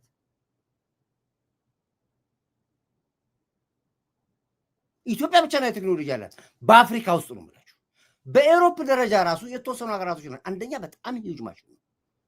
ኢትዮጵያ የዛሬ 4-5 ወር ሄዶ አቶ ረሻድ ሲፈራረሙ የመጀመሪያ መረጃውን ይዘን ላይፍ ሰርተንበት ነበር። አሁን ማሽኑ ተጭኖ ገባ። ይሄ እዚህ ጋር እንግዲህ የዛ ማሽን ባለቤት ናቸው አቶ ረሻድ እዚህ ጋር ሲፈራረሙ። ይሄንን ስንሰራ በኮንፊደንስ ይሄ ማሽኑ እየገባ ነው ወደ ኢትዮጵያ ውስጥ። ይሄ ሁሉ የምታያቸው በአንድ ወር ነው የሚያልቁት። 10 ህንፃ ወለል ያለው ህንፃ በ10 ወር ጥራቱን የጠበቀ ደረጃውን የጠበቀ ይሄው እየተፈራረሙ ማሽኑ ግዢ ሲፈጽም ነው እዚህ ጋር የምታዩት። አለቀ። ማሽኑ ገባ ኢትዮጵያ ውስጥ። ዋሸው ወይ ኮርዳይት ዋሸ በሉ እስኪ እዚህ ጋር ዋሸ በሉ እዚህ ጋር ዋሽታል ዳዊት ብላችሁ ብትሉ አንድ ቁጥር ጻፉ እዚህ ጋር። ይሄ ማሽን የምታዩት በራሱ ጊዜ በራሱ ቴክኖሎጂ ነው፣ ኮምፒውተራይዝድ ነው። ፕሬስ አድርገው የምትሰጠውን ዲዛይን ነው ሰርቶ የሚሰጠው። ክብ ከሆነ ክብ፣ 4 ማዕዘን ከሆነ 4 ማዕዘን በምትፈልገው ዲዛይኑ ሰርቶ ይሰጣል። ዋሸው ወይ?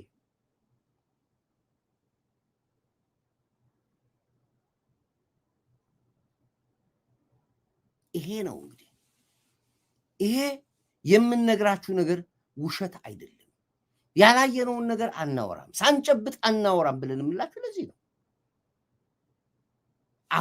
አሁንም ተስፋችሁ ነው። ጠቅላይ ሚኒስትር ዶክተር አብይ 1,500,000 ቤቶችን እንሰራለን ስል ለአንተ ነው የሚሰራል። ባለቤት ነህ አንተ እንድታውቅ ነው። ለአንተ ነው የሚሰራል። ወፍ እንኳን ጎጆ አላት ብለህ የታገልነው ትግል መልስ አገኘ አላገኘም? አገኘ መልሱ። ስለዚህ አሁንም ኢትዮጵያውያኖች አዳምጠኝ። ብዙ ነገሮች ላይ ተኬር ብያቸዋለሁ። ተጠንቀቁ፣ አትቸኩሉ ብያቸዋለሁ። እኔ እነግራችኋለሁ። ፍሮም ሆርስ ማውዝ ነው የምነግራችሁ። እያንዳንዷን ነገር ጥንቃቄ አድርጉላችሁ። እመኑኝ፣ ከዚህ በኋላ የኢትዮጵያን ትንሣኤ ብቻ የምንቆጥርበት ነው። የጠላት ኃይል በራሱ ተፈርሷል። ዋናው ህወሓት በራሱ በትግራይ ህዝብ ይፍረስ ተብሎ ሲባል አሸንፈናል። ተዋግተን ከህወሓት ጋር አልተዋጋንም። በራሱ በትግራይ ህዝብ ህወሓት የሚባል ድርጅትና ተቋም እንዲፈርስ ተጠየቀ። ከዚህ በላይ ቪክቶሪ ያለ የኢትዮጵያ ትልቁ ነገር ሰማን ህወሓት ነው። በዚህ አጋጣሚ ለነጃር ጻድቃን አንድ ቁጥር አድርጉልኝ። ትልቁን ስራ የተጫወቱትና የህወሓትን ሚስጥር ያጋለጡት እነሱ ናቸው። ትልቁን አንድ ቁጥር አድርጉልኝ ነጃር ጻድቃን። እሳቸውን መሰል ብዙ ጀግኖች የትግራይ ወጣቶች አሉ፣ የትግራይ ቤተሰቦች አሉ። I saw Ovid buildings in Jimma, 2 best. ይኸው ኮካውት ገብቷል፣ ሄዶ አይቶ መጥቷል። እንግዲህ ኦቪድ ስቴት። ስለዚህ የምትደውሉ ሰዎች ደውሉ፣ ኮካውት መደወል ትችላለህ። ስለዚህ አሁንም ቢሆን አብዝተን መታገል አለብን፣ መጠንከር አለብን። በተለይ በሁለት ቢላ የምትበሉ መቆሚያ ያጣችሁ ሰዎች ተመለሱ። በቃ የትም አትደርሱ። እየነገርኳችሁ ነው ያሉት። የትም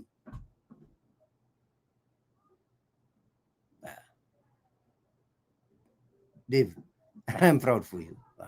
ስለዚህ የተንቢ በላል ዲንታ በአገር ባይ ሞሳ መጣ ሀገር ሰዎች ገቡ፣ ጉራጌ ገቡ። ስለዚህ አሸንፈናል። የሻዕቢያ ጉዳይ ምንም አያሳስባችሁ። ቀጥቅጠነዋል። በአማራ ክልል ላይ ሻዕቢያ ወንድ አልባ ነው ያደረገው። ሻዕቢያ በደንብ አድርገን አስመራ ሳንገባ የሻዕቢያን ሰራዊት አማራ ክልል ነው የጨረሰው። አስመራ ሳንገባ አማራ ክልል ጨረሰው ሻዕቢያ። ይሄንን ነገ ከነገ ወዲያ ደግሞ እግዚአብሔር ከፈቀደ በቪዲዮ አመጣላችኋለሁ። በሻዕቢያ መንደር ለቅሶ ነው ያለው፣ እየየ ነው ያለው። እያለቀሱ ነው ያለው ሻዕቢያዎች እያለቀሱ።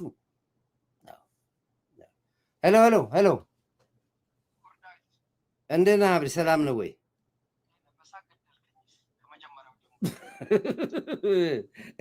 ፈረሰ ህወሓት በራሳችሁ ጊዜ አፈረሱት ራሳችሁ። አይገርምም? አንድ ነገር ሳንታገል አንድ ጥይት ሳንተኩስ ራሱ ህወሓት ራሱ እዛው ፈረሰ። ህወሓት ለመጀመሪያ ስትጀምር ህወሓት መፍረስ ያለበት ድርጅት ከዚህም በፊት የተናገረ መፍረስ ያለበት ድርጅት እንደውም አልገቡ ሌት ነው መፍረስ የሚገባው ድርጅት ዘገየ ትንሽ ቆየህና ደግሞ አሁንም ቢሆን ሌት አይደለም።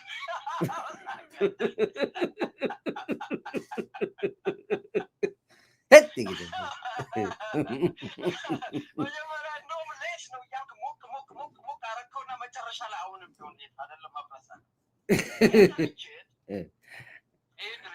አንተ ያወራ ኦቪል ልክፈትላቸው በፉል ስክሪን አንተ አውራ በደንብ አድማጮች ተስፋ እንዲኖራቸው ልክፈትላቸው። አንተ ቀጥል እያየሁ ነው።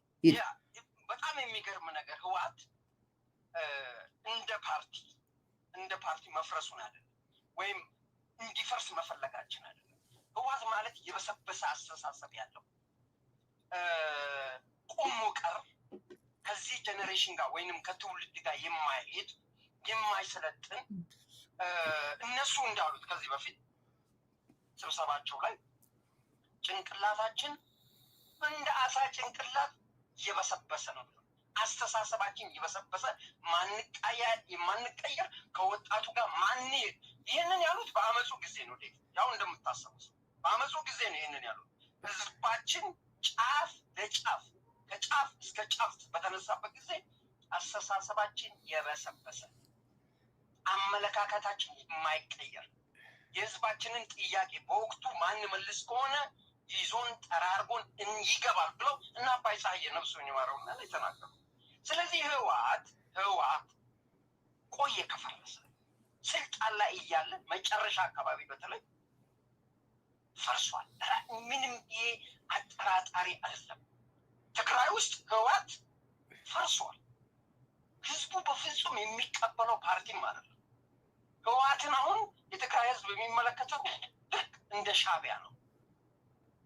ሆን ብሎ አውቆ ተጋሮችን ያስፈጀ፣ ያስደፈረ፣ ያዘረፈ፣ ያዋረደ ከዚህም በፊት ስልጣን ላይ ያለ ልክ እንደ አፓርታይድ የሚል ሰፈር አቋቁሞ ለራሳቸው ብቻ ውሃ ያለበት፣ መብራት ያለበት፣ ኢንተርኔት የማይቋረጥበት አካባቢና ሰፈር ቢልዲንግ ሰርተው የትግራይን ህዝብ ሲጨቁ ነበር። ይገርማል። ስልጣን ላይ ያሉ እኮ አንድ ቀን ትግራይን ያልጎበኙ ባለስልጣናቶች እንኳን እንገር አንድ ቀን። ስለዚህ ህወሓት በተጋሩ ፈርሷል፣ በቲዲኤፍ ፈርሷል። ቲዲኤፎች አሁን ወደ ነፃው መሬት እየመጡ በብዛት ልንገር በብዛት አሁን እንደውም ንግግር ላይ ያለው ዴቭ እየሰማኝ ነው? እየሰማን ነው። አሁን እንደውም ያለው ቲዲኤፎች ወደ ቲፒኤፍ ትግራይ ፒስ ፎርስ በብዛት እየተቀየሩ ስለሆነ አሁን እየተነጋገሩ ዛሬ የሰማሁት ኢንፎርሜሽን እየተነጋገሩ ያሉት ወታደሮቻችን ቲዲኤፍ እየከዳ ነው፣ እየሄደ ነው፣ ህዝቡ ብሶት አለበት፣ ገበሬው እየተናገረ ነው፣ ህዝቡ ወጣቱ እየተናገረ ነው። ስለዚህ ምን እናድርግ እያሉ ነው። ሻዕቢያን እያነጋገሩ ነበር። የህግደፍን ሰራዊት እንደ ቲዲኤፍ አድርጎ ውስጥ የመቀላቀል የህግደፍ ሰራዊት የሻዕቢያ ሰራዊት ደግሞ ወጣቱ በፍጹም እንደዚህ አይነት ነገር አንገባም፣ እኛ የኤርትራ ሰራዊት እንጂ የትግራይ ሰራዊት አይደለንም፣ ቲዲኤፍ አንሆንም። ከፍተኛ የውስጥ ሽኩቻ አለ። ይህን ከውስጥ ነው የሰማሁት። ከውስጥ ነው የሰማሁት። እዚሁ ጋር አንድ ነገር ጨምርበትና ጠቅላላ ሻዕቢያዎች በድብቅ ትላንትና ብቻ ማአት ሻዕቢያዎች ትግራይን እየለቀቁ እየወጡ ነው ያሉት፣ ውጡ ተብለው እና ራሳቸው ይህንን ሰምተው ሻዕቢያ የተባለ በሙሉ ትግራይን እየለቀቀ እየወጣ ነው ያለው በቦርደር እያደረገ። ኤግዛክትሊ እሱ ነው የምልህ። እንደውም ኢሳያስ አፈወርቂ ልንገርህ ከጀነራሎች ውስጥ ራሱ ይህንን አንቀበልም በማለታቸው በሰው ሀገር ውስጥ ጣልቃ አንገባም፣ በሰው ፖለቲካ ውስጥ ጣልቃ አንገባም፣ ይሄ ነገር ወደ ሌላ በተለይ ነምሬ በኋላ ነዋርካው ከተመቱ በኋላ ከፍተኛ ስጋትና መርበትበት በሻዕቢያ ጀነራሎች በዚህ ላይ የኢሳያስ አፈወርቂን ይህንን ትዕዛዝ አንቀበልም በማለታቸው ወታደሩም አንቀበልም ከፍተኛ ረብሻ ነው ሻዕቢያ ላይ ያለ ከፍተኛ ድንጋጤ እና አንቀበልም ብለው እየተመለሱ ነው። ጠቅላላ ነው እና ህወሓት ኦልሬዲ ፈርሷል። ከምርጫ ቦርድ መፍረሱን ብቻ መባረሩን ብቻ ህወሓት ኤግዚስተንሱ ዜሮ ገብቷል። ይሄ አንተ ባትሎም የፈረሰ ድርጅት ነው። ከእንግዲህ በኋላ በትግራይም ውስጥ አይመለስም።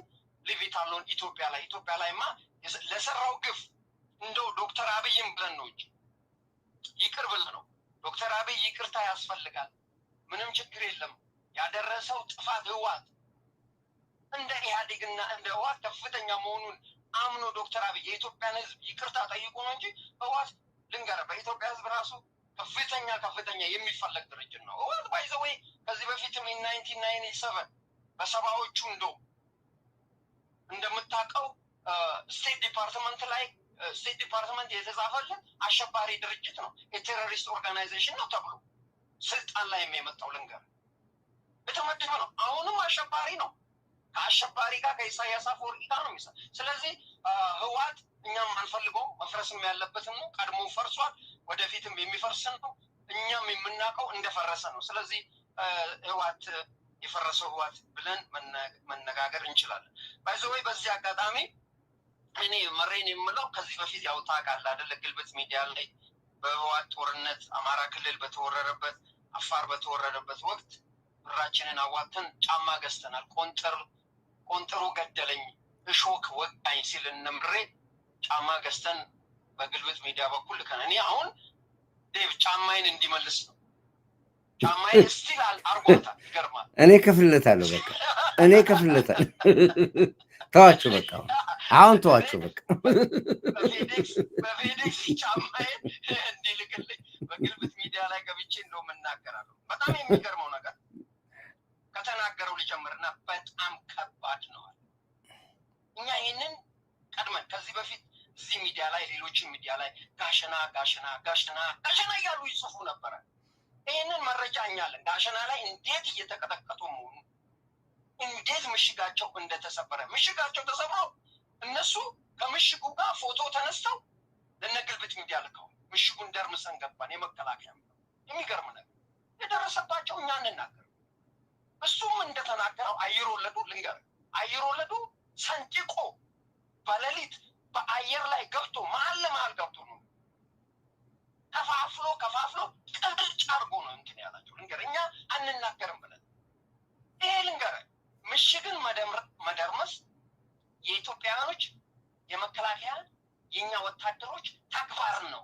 ይሄንን አይደለም ምሬ አይደሉም አይደለም ህወሓት ሻዕቢያም ራሱ በ1998 በባድሜው ጦርነት እንዴት ምሽግ ደርማሽ እንደሆነ ኢትዮጵያውያን ይህንን ጠብቆ ምሬ ይህንን በመናገሩ እኔ አልገረም። ምሽግ ደርማሽ ነው። ኢትዮጵያውያን ምሽግ ደርማሾች ነን። ድንገት ይሄ ሚዲያ ምሽግ ደርማሽ ነው። መከላከያ ምሽግ ደርማሽ ነው። እዚህ ነው መጽሐፍ ቅዱስ የኢትዮጵያን ሰራዊት ምሽግ ደርማሹን እልክብሃለሁ እስራኤል ሲያመጽ ያኔ ነው። ስለዚህ ምሬ ይህንን ቢናገር እኛ አይገርመንም። ምታ በዝምታ የኛ መከላከያ ሰራዊት ድንቅ ስራ እንደሚሰራ እምነታችን ነው፣ ደግሞ እናምናለን። ስለዚህ ይሄ ታሪካችን ነው። ለዚህ ነው ምሽግ ስለተደረመሰ ምላሳቸው የጽንፈኛው ሚዲያ ጠቅላላ ምላሳቸው ተደረመሰ። የሻዕቢያን ሚዲያዎች አሁን እዚህ አሜሪካና ካናዳ ያሉትን ብትከታተል ከንፈራቸው ነው የደረገው። ምን ይበሉ? ይሄ ማይዋጋ ሰራዊት፣ ይሄ የሚማረክ ሰራዊት፣ ይሄ የሚሸሽ ሰራዊት እንዴት አድርጎ እኛን መዋጋት የሚችለው? ነገር ግን እያለበሱ የመከላከያን ሰራዊት ልብስ ቦታውን መከላከያ ለቆት የነበረ በሲቪል አስተዳደር የነበረ በአማራ ሚኒሻና ልዩ ኃይል እነኚህ አድማ በታኝ የነበረ እነሱን ድንገት ገብተው አብሰው የመከላከያ ልብስ አልብሰው መከላከያ ተማረከ ብለው ፎቶ እያነሱ እንትን ያሉት። ነገር ግን መከላከያ ሲገባ ዱቄት እንዳረጋቸው ያው ምሬ ራሱ አመነ። በጣም ከባድ ነበራል። ኩባት ነበር፣ በጣም ከባድ ነበር እና ምሽጋቸው ተሰብሯል። ተደርምሷል። በከፍተኛ ደረጃ ነው እንትን ያሉት። እኛ ይህንን አንነጋገርም። መከላከያ ግን ልማዱ ነው። ሌላው አንድ እህታችን እዚህ ላይ ተናገረችው አለ የኤችአይቪ ጉዳይ። ኤችአይቪ ጉዳይ ኤርትራውያንን ብቻ አይደለም የሚያዳርሱ ኢትዮጵያውያን፣ በተለይ ባኮም ያላችሁ እህቶቻችን፣ አንተም ቅድም ተናግረሃል። እነሱ ብቻ አይደሉም። እኔ ከዚህ በፊት ሚዲያ ላይ ወጥቼ ተናግሬያለሁ። ዲኤምቪ አካባቢ፣ ዲሲ አካባቢ ኤንፒአር ሬዲዮ፣ ኤንፒአር ማለት ናሽናል ፓብሊክ ሬዲዮ ነው እዚህ ሀገር። እዛ ሬዲዮ ስሰማ እዛ አካባቢ ያሉ በብዛት በኤችአይቪ እንደተጠቁ በሬዲዮ ሲናገር ነበር። ሜሯ ስትጠየቅ ምን አለች? እርስ በራሳቸው ነው የሚጋቡት። ያ ኮሚኒቲ ስማ፣ ፋክቱን ነው የምነግርህ። ከዚህ በፊትም ሚዲያ ላይ ወጥቼ ተናግሬያለሁ። የምታስታውሱ ሰዎች ያ ኮሚኒቲ ከራሱ ውጭ አይሄድም።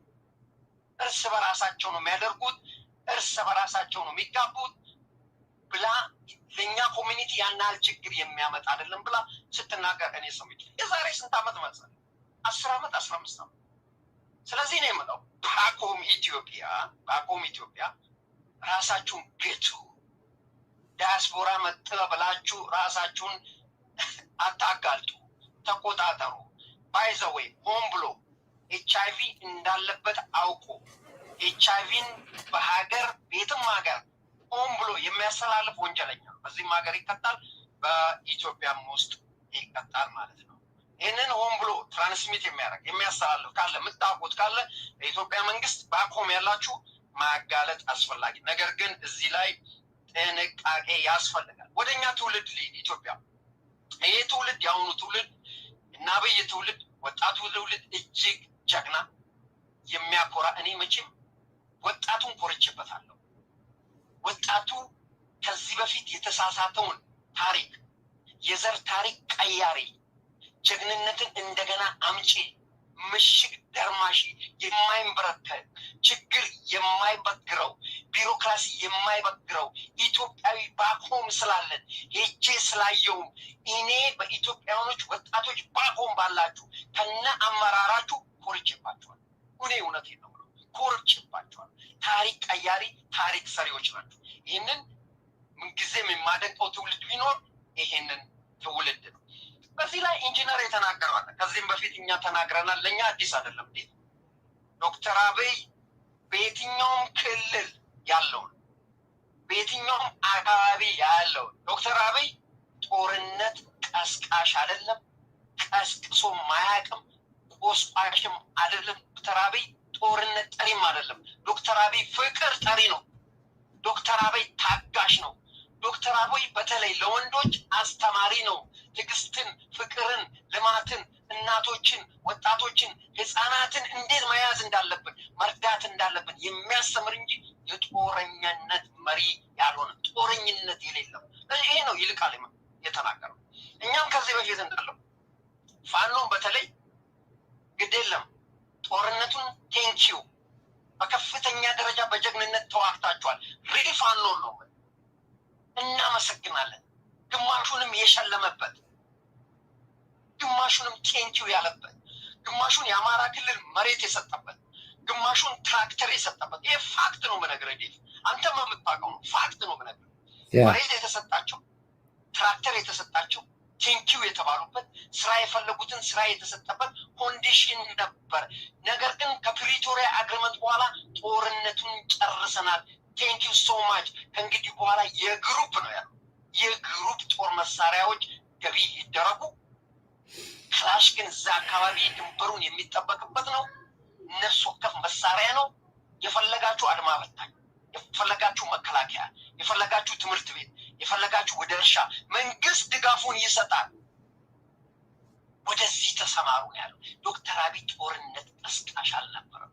ይህንን አንደርስታንድ ያደረጉ መቼም ታውቃቸዋለህ። እነ ፋኖ ሀሰን ከርሙ፣ ሌሎችም ወደ እርሻቸው ወደ ተሰጣቸው መሬት ወደ ተሰጣቸው ቦታ የተመለሱ ማአት ፋኖች ምናውቃቸዋል።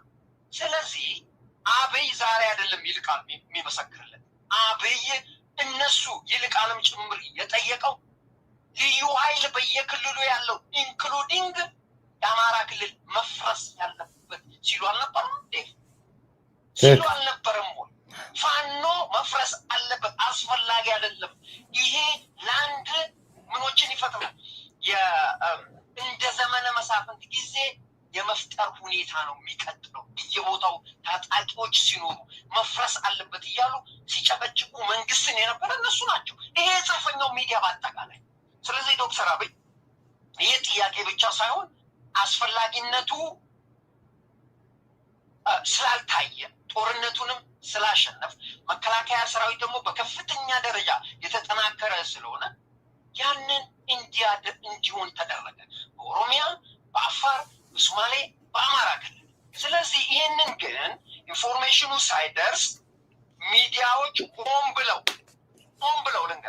ብለው በማጣመም ህዝባችን እርስ በርሱ እንዲፋጭ አድርገዋል። ነገር ግን መከላከያ ሰራዊታችን ይህንን አሸንፏል። ዶክተር አብይ ባይዘወይ ጦርነት ጠማቂ አይደለም። ሚዲያዎቻቸው የጽንፈኛ ሚዲያዎች ጦርነት ጠማቂ ያለዛ ኤግዚስት የሚያደርጉ ገንዘብ የሰበሰቡበት ገንዘብ የበሉበት በደም የነገዱበት ሰዓት ቢኖር ይሄ ሰዓት ነው። ነገር ግን እያንዳንዱ ኢንክሉዲንግ ግልብጥ ሚዲያ ኢንክሉዲንግ አንከር ሚዲያ መሳይ ወደፊት ኮሽን የሚደረጉበት ኮንዲሽን ነው ያለው። ሌላው ይሄ ሪል ስቴት ያልከው ሄጄ አይቼ ነበር እኔ ጅማ ላይ ኦቪድ የሰራቸውን ህንፃ እንደውም ከአብቹ ያኔ በጀልባ የሄደበትን እንትን ታውቀዋለህ? ከሱ ማዶ የሰራቸው ሪል ስቴት ልነግርህ አልችልም። በአጭር ጊዜ ውስጥ የተሰሩ ቤቶች ልነግርህ አልችልም። ዋጋቸው ራሱ አፎርዴብል ነው። አሁን እዚህ ላይ ዋጋው መናገር አልፈልግም። እኔ አንተ ያው አድቨርታይዝ እንድታረግ ከተፈቀደ ያንን እንትን ማለት ይቻላል። ነገር ግን ፋክት ነው፣ ሪል ነው። ልንገርህ፣ አንዳንዶች እዚህ ላይ መጥቀስ አልፈልግም።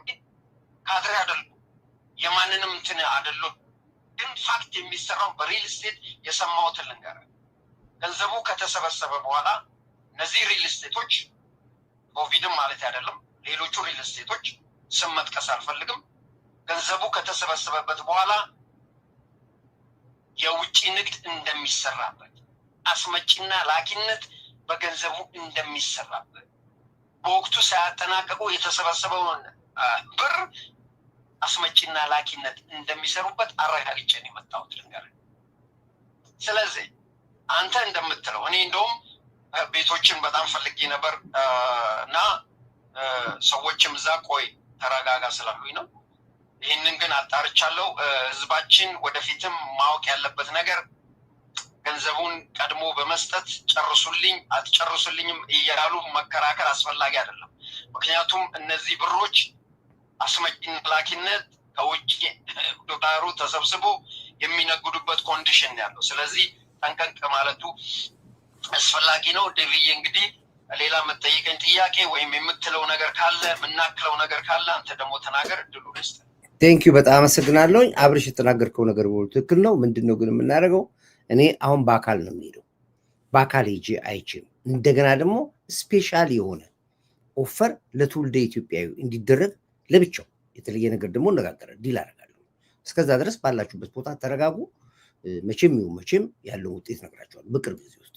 እስከዛ ግን ያው ዝም ብለን አሁን አብርሽ እንዳለው የአስመጭነት ስራ ብቻ ሳይሆን የሚሰራው ኢቨን ይፋ አይደለም፣ ከከፈልክ በኋላ ካርታ ሁሉ አይሰጥም። አንዳንዶቹ በጣም ብዙ የተወሳሰበ ነገር አለ። ማሰቦች ይሉኛል አሁን ዳዊት ይሄን ያክል ሺህ ብር ንክፈል ቴሌቪዥን አስተዋውቅልህ፣ አላስተዋውቅም፣ ገንዘቡ ነው የሚቀረው።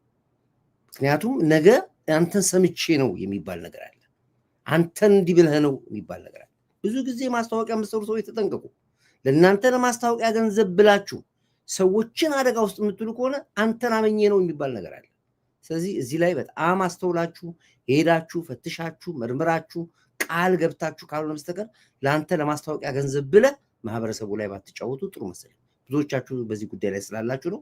እኔ ሰው መናገር አልፈልግም። እኔን ግን አይቼ አጣርቼ ያለው መልስ ይዤላችሁ እመጣለሁ። አምሻ አመሰግናለሁ። እሺ ቴንክ ዩ። አንድ ነገር ልጨምር። እሺ ቅድም ያነበብከው አንዳለ ፍርድ ቤት ጉዳይ፣ ውሃ፣ መብራት ኢትዮጵያ ውስጥ ችግር የለም አላለም። እኔም ሄጄ ያየሁት ነገር አለ። ነገር ግን አንድ ነገር ኢትዮጵያውያኖች ማሰብ ያለብን ነገር አለ። ይህ ሰዓት አሁን የውጭ ጠላቶች ከሀገር ውስጥ ጋር በመተባበር ሀገራችንን እንደ ሀገር ኤክሲስት እንዳታረግ ሙከራ የተደረገ ያለበት ሰዓት ነው። አንዱ ህዝባችንን ማሰቃየት፣ ቢሮክራሲውን ማስረዘም፣ የመብራቱን የውሃ ማጥፋት፣ መብራት ማጥፋት፣ ፍርድ ቤቶችን ቢሮክራሲ ማራዘም ችግር እንዳለ ጠንቅቀን ስንናገረው ነበር።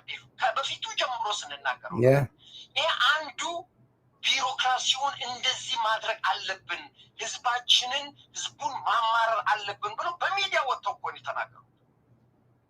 በሚዲያ ወጥተው ነው የተናገሩት። ህዝቡን ማማረርና አመፅ ማስነሳት ዶክተር አብይ ላይ ይህንን ካላረግንበት በስተቀር በጦርነት አንችለውም ብሎ ሚዲያ ላይ ተናግረዋል። ይህንን መታሰቢያ ቀጠላ ይህንን የተናገሩት ስንቴ ወጥቼ ተናግረ። ስለዚህ ህዝባችን አንዱ ይህንን መቻል መዋጥ ማመጥ ጊዜ ያለው ጊዜ ያልፋል። ይህንን ሳናቀርተናል እና ስለዚህ ህዝባችን ኢትዮጵያ ያላችሁ ታጋሹኑ በትክክል ያያችሁ የምታውቁት ካለ ግን ዴቭ እንዳለው መጠቆም አስፈላጊ ነው። መብራት ላይ ችግር አለ፣ በጣም ችግር አለ። ይጠፋል ያበራሉ፣ ይጠፋል ያበራሉ፣ ይጠፋል ያበራሉ። መብራት ኃይል ባይዘው ከፍት ወደፊት እንመጣበታለን። ሁሉ ነው አሁን ሁሉንም የውጭውንም የውስጡንም አንድ ላይ ማስኬዱ በጣም እንትን ስለሆነ የውጭውን እንጨርስ። እንደ ሀገር ኤግዚስት ማድረጋችን አይቀርም። ኤግዚስት እያደረግነው ይህንን በአጭር ጊዜ ውስጥ አጠናቀን የውስጥ ቢሮክራሲውን ደግሞ የምናሳጥርበት ጊዜ ወደፊት ይኖራል ብዬ አስተያየት እሰጣለሁ። ህዝባችን ጸንታችሁ ጠብቁ። ታጋሽናችሁ እስከ ዛሬም ታግሳችኋል። ወደፊትም ይሄ ትዕግስት ኢትዮጵያውያን በአቁም ያላችሁ መቀጠል አለበት ብዬ አስተያየት እሰጣለሁ። ሊቢያ አመሰግናለሁ። በጣም አመሰግናለሁ አብርሽ። አንድ ነገር እዚህ ጋር ልበልና ሀሳባችንን እንቋጭ። በጣም አመሰግናለሁ አብርሽ። ኦኬ ምንድነው ብላችሁ መሰላችሁ? አንድ ነገር ልንገራችሁ። እንደዚሁ እኛ ጭፍን ደጋፊ ያለን ጭፍን ተቃዋሚም አይደለም። ብታምኑ ባታምኑ ለኮርዳይት በጣም ከሚገርማችሁ ከሸኔ በላይ ወይ ከጁንታው በላይ ረፉ አደውል በቃ አደውል። አንዴ እኮ ከደወልኩላ አይደውልም ደጋግሞ በቃ ስልክ አንዴ ካልዘጋው ከደወልኩባ አትደውል በቃ 3-4 ጊዜ ትደውላላችሁ። አንዳንድ ጊዜ ብሎክ ነው ማድረጋችሁ። አደውል ጭፍን ደጋፊም አይደለም ጭፍን ተቃዋሚም አይደለም። ፕላስ ቴሌግራም አትደውሉ። ከደወላችሁ ዋትስአፕ ደውሉ። ቴሌግራም አትደውሉ፣ ሜሴንጀር አትደውሉ። ከደወላችሁ በዋትስአፕ ብቻ ደውሉልኝ እና አይደለሁኝም። በጣም ከሚገርማችሁ ከሸኔ በላይ ከጁንታው በላይ ኢቭን ከሻቢያ በላይ ከጁንታውም በላይ ከፋኖም በላይ ከማንም በላይ የኛ ቀንደኛ ጠላታችን ያለው መንግስት ስር ያሉት ናቸው። እመኑኝ ይሄንን። ምክንያቱም እንዋጋቸዋልና ፊት ለፊት። አንተ ምን ገገማ ነው ይሄ? ምን ማለት ነው? አንተ አንድ ጊዜ ላናግረው። ምንድነው እሱ? ምን ፈልጎ ነው? ምን ፈልጎ ነው?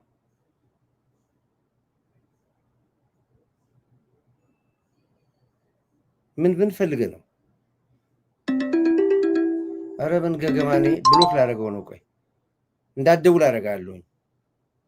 ቆይ በቃ ብሎክ ላድርገው። ብሎክ አድርጌያለሁ። ብሎክ ተቦለክ። በቃ አሌክስ የምትባል ወጣ። መቼም አትደውልም። በቃ ይኸው ብሎክ አደረኩ። በቃ ገገማ ነገር ነው። 6 ትደውላለህ እንደ ሰው ላይ ብላይ ሆኖ በዚህ ላይ ነገርኩ። በቴሌግራም አትደውል አልኩ። በዋትስአፕ ብቻ ነው የሚደውለው እዚህ ፔጅ ላይ። በቃ ተቦለክ። በቃ የት ነው እሱ 585 ስልክ ተቦልካል። በቃ ወጣለ ሄድ። ስለዚህ አንዳንድ ሰዎች መስሏቸዋል። አይደለም ቀን የሚያዝሩ የመንግስት ተቋም በደንብ አድርገን ፍርድ ቤቱ አይቀረን፣ መከላከያ አይቀረኝም እኮ ወላ ፖሊሱ አይቀረኝ፣ ደህንነቱ አይቀረኝ፣ መስተዳድር ውስጥ ያሉ ማናቸውንም ከመናገር ወደኋላ ጭፍን ደጋፊ ሆናል። የምንሄዱ እዚህ ያለ ብዙ ችግሮች አሉ። ግን ታግለን ሁሉን እያስተካከልን አሁን አዲስ አበባ ላይ ፈረቃ የለም። መብራት ፈረቃ አለ አዲስ አበባ ላይ እንደ ትላንቱ የለም። ይሻላል ግን ይቀረናል። አሁን ውሃ አለ እንደ ድሮ ችግር አለ ግን ይሻላል። ዛሬ እኮ ስለ ጤፍ ስናወራ እኮ አሁን እኮ ጤፍ እየቀነሰ ነው ያለው። ሽንኩርቱ፣ አትክልቱ እየቀነሰ ነው ያለው። ይቀረናል ግን ገና ነው። ስለ ቤት እጥረት ስናወራ ይኸው እየተቀረፈ ብዙ ይቀረናል። ግን ይሄንን ለመስራት ደግሞ ቅድም አብርሽ እንደተናገረው ህዝባዊ እምቢተኝነት ሊመጣ የሚችለው ህዝቡን በማስመረር ነው ተብሎ ብዙ መንግስት ውስጥ ተቋም ውስጥ አብቹ የሚናገሩ እኮ ይሄን እኮ ነው። ሌቦች፣ ጉቦኞች ብሎ የሚለው ዛሬ መሶቦ ለምን የተከፈተ ይመስላችኋል? ለምን መሶቦ የተከፈተ ታውቁታላችሁ? አንድ ማዕከል ገብተህ አንድ ስራ ሰርተህ እንድትወጣ ነው። እዛው ትገባለህ፣ መንጃ ፈቃድ ትጨርሳለህ። እዛው ትገባለህ፣ መታወቂያን ታወጣለህ። እዛው ትገባለህ፣ በርስ ሰርቲፊኬት ታወጣለህ። እዛው ትገባለህ፣ የመሬት ግብርን ትገብራለህ። እዛው ትገባለህ፣ የምትፈልጋቸውን ነገሮች በሙሉ ጨርሰህ ትወጣለህ። ፔሬድ። ከማንም ጋር አትገናኝም። ታክሲም አታወጣም፣ አትጉላላም።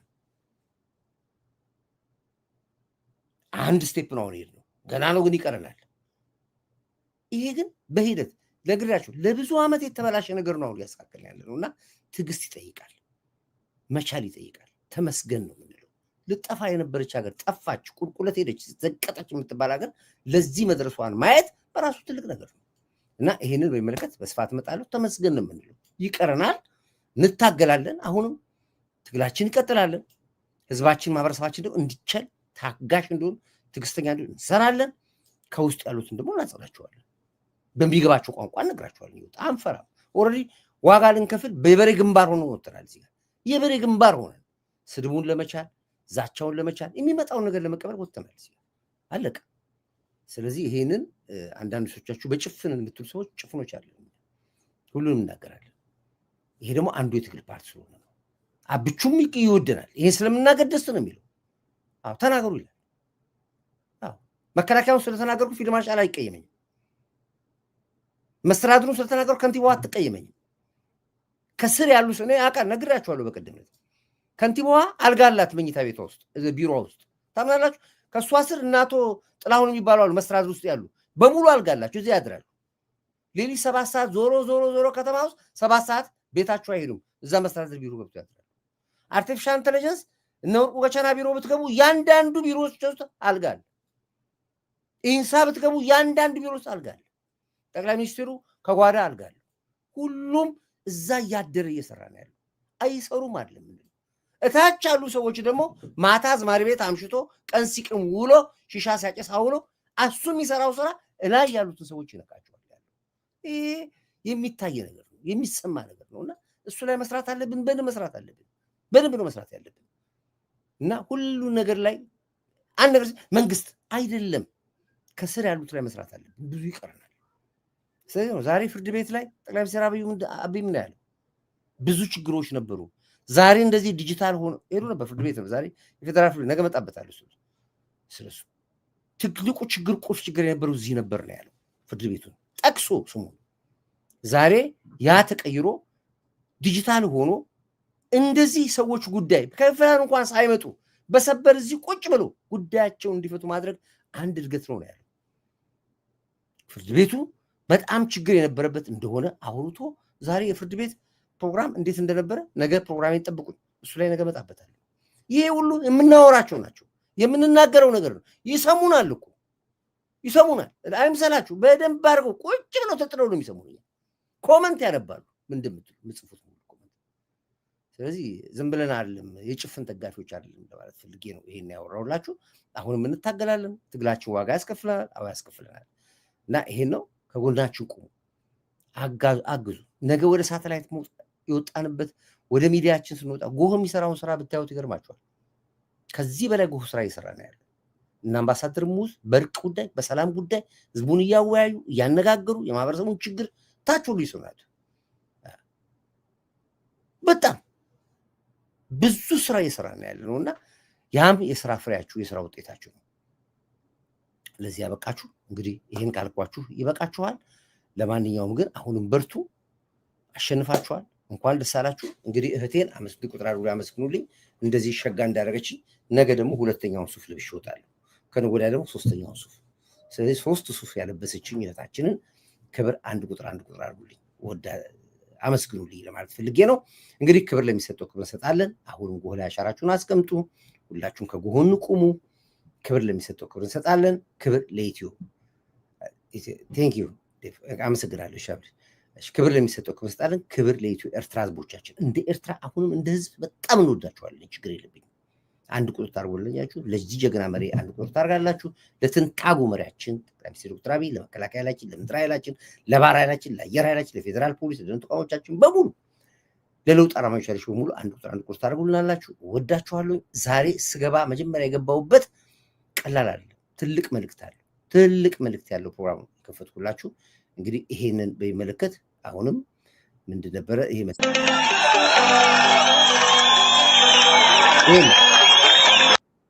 ይሄ ስገባ የከፈትኩላችሁ አውቄ ነው የከፈትኩላችሁ። ይሄ እንግዲህ ዶክተር አብይ ካለምርጫ ሀገሪቷን እንዲመራ የተጠየቀውን ጥያቄ ህዝብ ምን ያክል ለመሪው ያለውን ፍቅር እንድታዩ ነው በዚህ የገባሁትና ይሄ እዚህ የምታዩት ነገር በመላው ኢትዮጵያ ውስጥ የምታዩት ነው። አንድ ቦታ ሳይሆን መላው ኢትዮጵያ ላይ የጠቅላዩ ድምፅ ይሄ ነው።